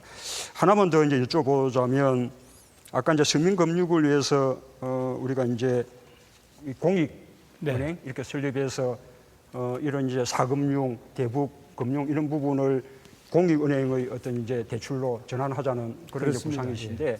그렇게 되면 이 공익은행은 부실 채권들을 잔뜩 안게 되는 혹시 또 좀 은행의 부실화 이런 염려는 없을는지요? 예. 글쎄 이제 지금 대부업체들이 매년 20%씩 신장하고 있지 않습니까? 그러니까 서민들과 거래하면은 부실 자산이다라고 하는 고정관념은 깨버려야 됩니다. 서민들과 상대하는 이 대부업체나 저축은행이나 이런 데도 건실하게 자신들이 룰을 지켜가면서 영업을 하면 그러면 원래대로 최소한의 적정 수준의 마진은 보장되기 때문에 저는 이 특정한 부류, 특히 저신용자들에 대한 이 기본적인 이 차별 의식이라든지 그런 선입견은 버리는 게 옳다. 그러니까 기본적으로 이 서민금융을 대부업에 의존하게 해서는 안 되겠다. 그렇습니다. 그런 말씀 예. 저도 뭐 공감하고요. 특히 불법 대부업 그건 뭐 완전히 엄벌해야 됩니다. 예. 불법 대부업은 절대 발을 붙이지 못하도록 해야 된다고 생각합니다. 알겠습니다. 주도권 토론의 분위기가 사뭇 다릅니다. 어떤 분은 대통령의 자격 위주로, 또 어떤 분은 정책 위주로. 김종배 씨 어떻게 들으셨어요? 방금 예, 저도 지금 진행자께서 말씀하신 그대로 정책 토론이 되네요. 근데 좀 저는 결을 달리해서 한번 여쭤보겠습니다. 문재인 후보께 먼저 여쭤보겠는데요. 지금은 없었지만 친박연대라고 하는 정당 조직이 있었습니다. 친박연대라고 기억하십니까? 친박연대일 때 그 친박이라는 두 글자에 대해서 어떻게 평가하십니까? 예, 우선은 이제 그게 정당의 이름이었다는 것이 조금 우리 정치의 낙후성이나 후진성을 좀 보여주는 거 아닌가. 뭐 저는 그렇게 그러면 생각합니다. 정당 조직만 아니었으면 상관이 없었던 건가요? 정당 조직까지 가지만 않았으면 상관이 없었던 건가요? 어쨌든 그것이 이제 정당을 이제 표방을 했고 또 정작 박근혜 후보는 당시 한나라당에 소속돼 있는데 친박연대라는 정당의 이름으로 또 정당 되기 전에도 친박연대라는 이름으로 이 박근혜 후보에 대한 지지를 선언하고 박근혜 후보는 한나라당의 후보를 지지하고 이제 조금 아주 웃기는 모습이 된 거죠. 왜 여쭤보냐면 친노라는 이름도 있습니다. 물론 이른바 이제 친노라고 불리는 분들이 직접 지은 이름은 아니어서 그 결정적 차이가 거기에 있는데 우리한테 친노라는 이름 쓰지 말라라고 그렇다고 또 강력히 항변하는 거 보지도 못했어요. 친노라는 이름과 친박이라는 이름이 크게 다를까요? 예, 지금 어쨌든 민주통합당이 친노 비노 네. 이런 식의 어떤 프레임에 갇혀 있는 것은 우리가 반드시 깨뜨려야 된다고 생각합니다. 저도 만약에 친노라는 이런 프레임을 만드는데 제가 이제 좀 비열을 한 바가 있다면 크게 반성하겠습니다. 그러나 저는 이제 친노라는 게 우리가 또 인연 따라서 폭넓게 그런 어떤 정치 세력이 존재할지는 몰라도 적어도 하나의 계파나 정파로서의 그 친노는 존재하지 않는다고 생각합니다. 그런데 오히려 일각에서는 친노 세력을 정치적 이익 집단 아니냐 이렇게 규정하는 사람들도 우리 있는데. 민주통합당을 분열시키는 그런 조금 악의적인 프레임이다 저는 그런 생각을 합니다. 그러면 친노라고 하는 세력이 갖고 있는 균질성은 있다고 보십니까? 정치적 가치로서? 그런 우리 참여정부 때 함께 했던 그런 광범위한 세력들이 있겠죠. 또 노무현 대통령의 정신과 가치를 지지하는 그런 폭넓은 세력은 있다고 생각합니다. 그러나 그 틀 속에서 각자 자신의 정치를 하는 것이죠. 그렇습니까? 알겠습니다. 네, 시간이 한 입 다 갔습니다. 자동적으로 마지막 주도권 토론은 김두관 후보 순서입니다. 지금부터 10분, 최소한 2분 후보께 질문하고 토론. 오늘 토론이 이제 대통령의 자격, 리더십 이런 걸 가지고 지금 토론을 하고 있기 때문에요. 저는 이제 문재인 후보, 손학규 후보, 정세균 후보 세 분께 골고루 좀 질문을 드리고 싶습니다. 먼저 그 문재인 후보께 좀 질문을 드리고 싶은데요. 방금 우리 김종배 평론가께서 친박연대를 이야기하셨는데 친박연대 대표였던 그 서청원 전 의원 배노건에 대해서 좀 묻고 싶습니다. 서청원 전 의원은 일단 노무현 대통령 탄핵에 좀 앞장을 섰고 또 그 공천 헌금 비리로 어쨌든 감옥 생활을 했습니다. 그리고 또 우리와 경쟁해야 할 그 박근혜 후보 최측근이기도 하고요.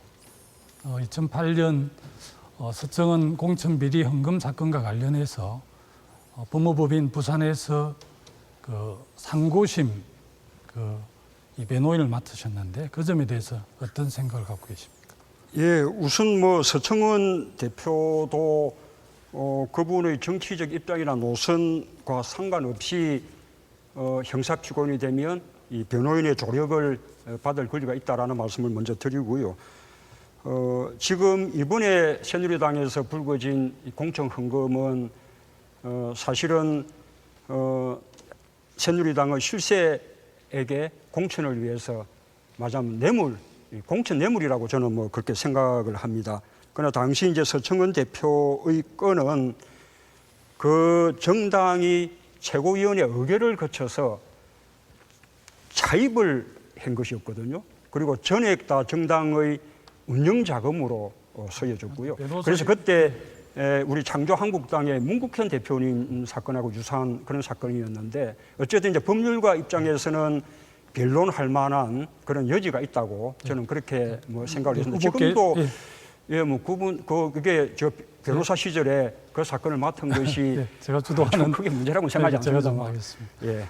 일단 그 공천 헌금을 통해서 국민이 선택해야 될 국회의원을 그야말로 돈으로 이렇게 정치적 특권을 준 거거든요.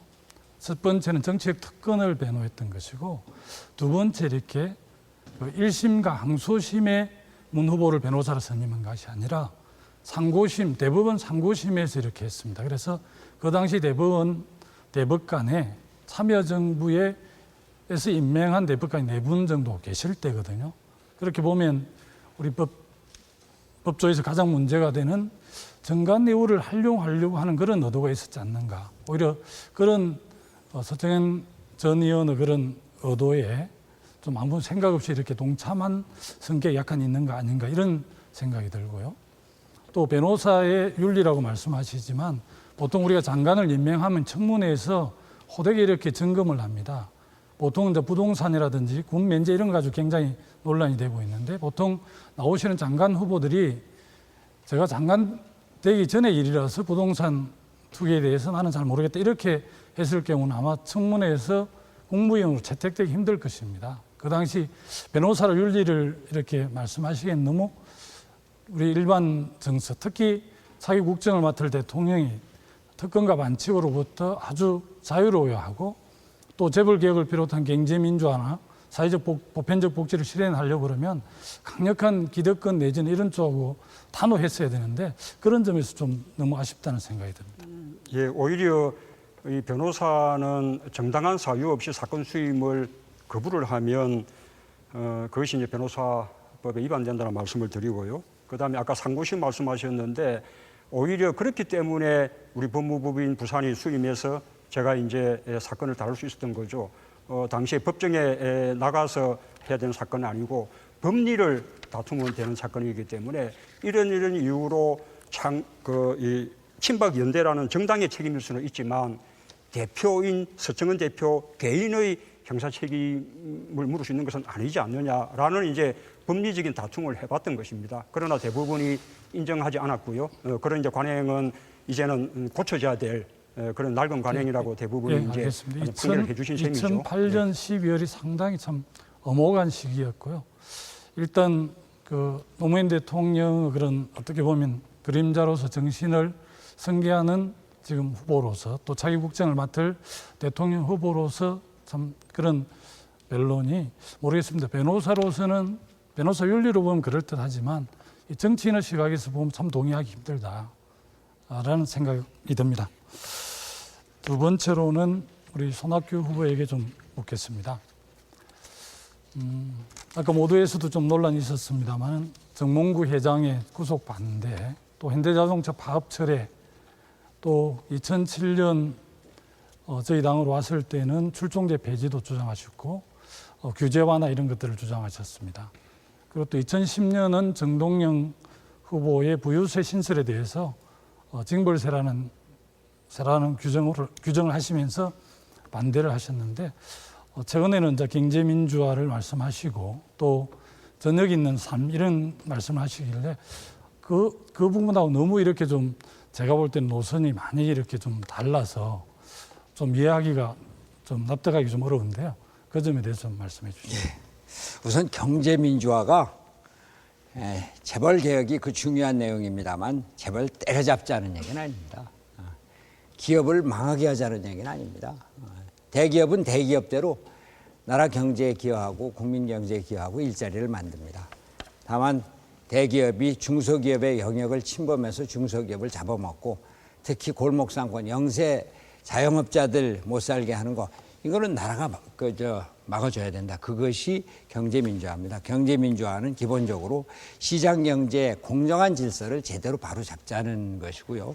그러한 면에서 지금 몇 가지 말씀하신 거는 뭐 꼭 맞지 않는다고 생각하고 부유세 신설과 관련해서는 아까도 다른 자리에서 말씀드렸습니다만 세금은 국민들에게 차근차근 필요한 만큼 올려받아야지 징벌적인 과세가 되면은 당연히 그 조세 저항이 나오고 그것은 사회적인 분열을 일으킵니다. 네, 알겠습니다. 저도 재벌 개혁과 관련해서 여러 가지 이제 순환 출제 금지라든지 출종제 폐지 여러 가지 있겠지만 오히려 어떻게 보면 저는 재벌을 정말 엄호하고 또 강력한 로비 집단인 정경련을 해체해야만이 재벌 개혁이 제대로 되는 게 아닌가 저는 감히 그렇게 생각을 합니다.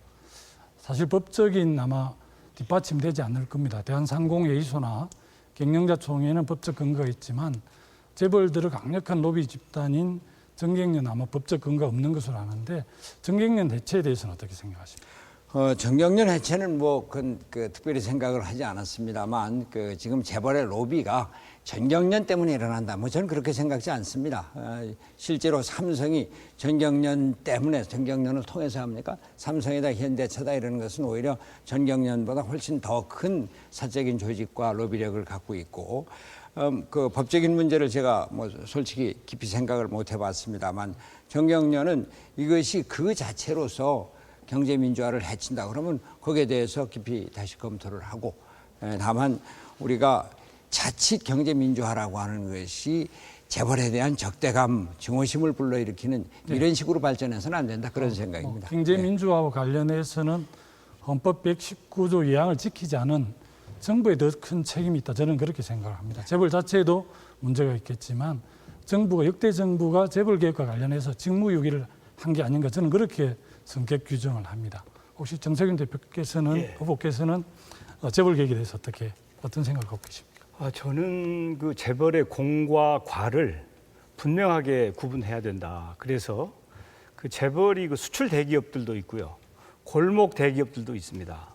수출 대기업은 나름대로 대한민국 경제에 기여를 해왔고 앞으로도 그 역할을 잘 해야 될 것입니다. 제가 경제 안보라고 하는 개념을 말씀드리고 있는데 사실 경제 주권이 없어지고 국가의 경제가 제대로 유지가 되지 않으면 매우 어려워진 상황이 되기 때문에 대기업, 중소기업 가리지 말고 제대로 기업 활동을 하는 기업은 잘 지원하고 자율적인 활동을 하도록 두는 게 옳다. 그런데 골목 대기업은 중소기업의 골목 상권까지 빼앗아가는 마치 골목 대장이 아이들을 괴롭히는 것과 똑같은 일이 지금 대한민국에서 일어나고 있기 때문에 이런 골목 대기업은 제 위치로 돌아가도록 확실하게 규제하고 엄벌해야 된다. 저는 이렇게 생각합니다. 정말 고맙습니다.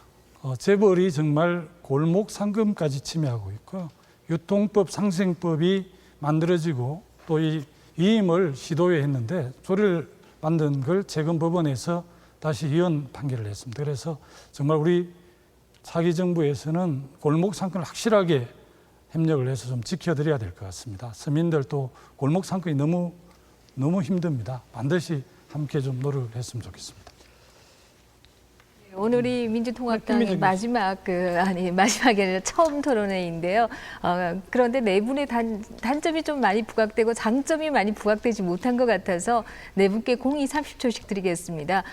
새누리당의 박근혜 후보를 이길 수 있는 비장의 무기가 무엇인지 한 말씀씩 해주시면 되겠습니다.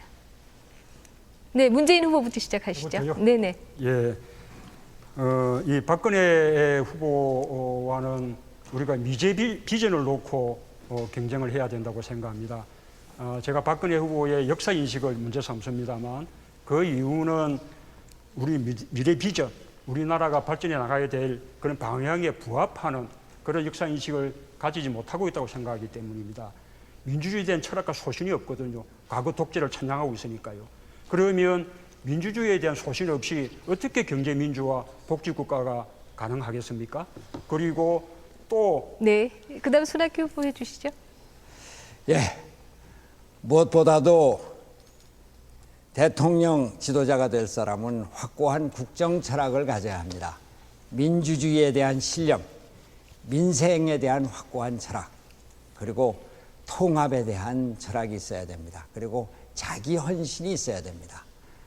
박근혜 후보 민주화를 운동을 통해서 또 빈민운동과 노동운동을 통해서 국민과 함께하고 야권 대통합을 통해서 남북 통합을 실천한 손학규, 이제 중간층 특히 중도층의 표심을 모아서 우리 박근혜 대표를 알겠습니다. 수도권에서부터 확고하게 이겨나가도록 하겠습니다. 네. 김두관 후보님. 재벌개혁, 경제민주화다 이렇게 우리 후보도 그러고 새누리당의 박근혜 후보도 그렇게 말씀하시는데 정말 취임하면 1년, 2년 만에 재벌과 타협하고 기득권과 타협하는 사례들을 우수하게 봤습니다. 끝까지 타협하지 않고 정말 경제민주화와 이 땅의 정의를 실현할 후보는 감히 김두관이다, 저는 그렇게 생각을 합니다. 청와대에서 통치를 통해서 알겠습니다. 네, 배운 정세균 사람하고 후보님. 네, 진정성이 있는 정세균과 진정성이 없는 박근혜, 이 보편적 복지와 경제민주화의 내용을 가지고 있는 정세균과 그냥 포장만 가지고 있는 박근혜가 차이가 있고, 가장 큰 차이는 눈물 젖은 빵을 먹어본 적이 있는 정세균과 그렇지 못한 따뜻한 가슴을 가지고 있는 정세균과 그 가슴이 없는, 그래서 민생을 챙기기에는 너무나 먼 당신이다. 그래서 네, 저는 잘 알겠습니다. 박근혜가 고맙습니다. 네. 후보가 적절한 후보가 아니라고 생각합니다. 이따가 마무리 발언 시간이 있는데 우리 김민정 교수가 미리 한번 예행 연습을 시켜주신 것 같네요. 오랫동안 서 계셨는데 좀 힘드세요? 다리 아프세요? 저희만 앉아 있어서 좀 죄송하기도 하지만 이게 대통령으로서의 체력 테스트이기도 하니까 마지막까지 좀 부탁을 드립니다. 잘들 협조해 주셔서 마무리 발언 30초씩 시간 드릴 수 있겠습니다. 아까 처음에 시작할 때 기호 순서로 정세균 후보부터 시작했으니까 마지막은 기호 역순 문재인 후보부터 30초씩 마지막 인사입니다. 예, 지금 국민들은 정권 교체와 함께 새로운 정치를 바라고 있습니다. 깨끗하고 정직한 정치, 또 국민들과 소통하는 정치 갈망하고 있습니다. 저는 정치 신인입니다.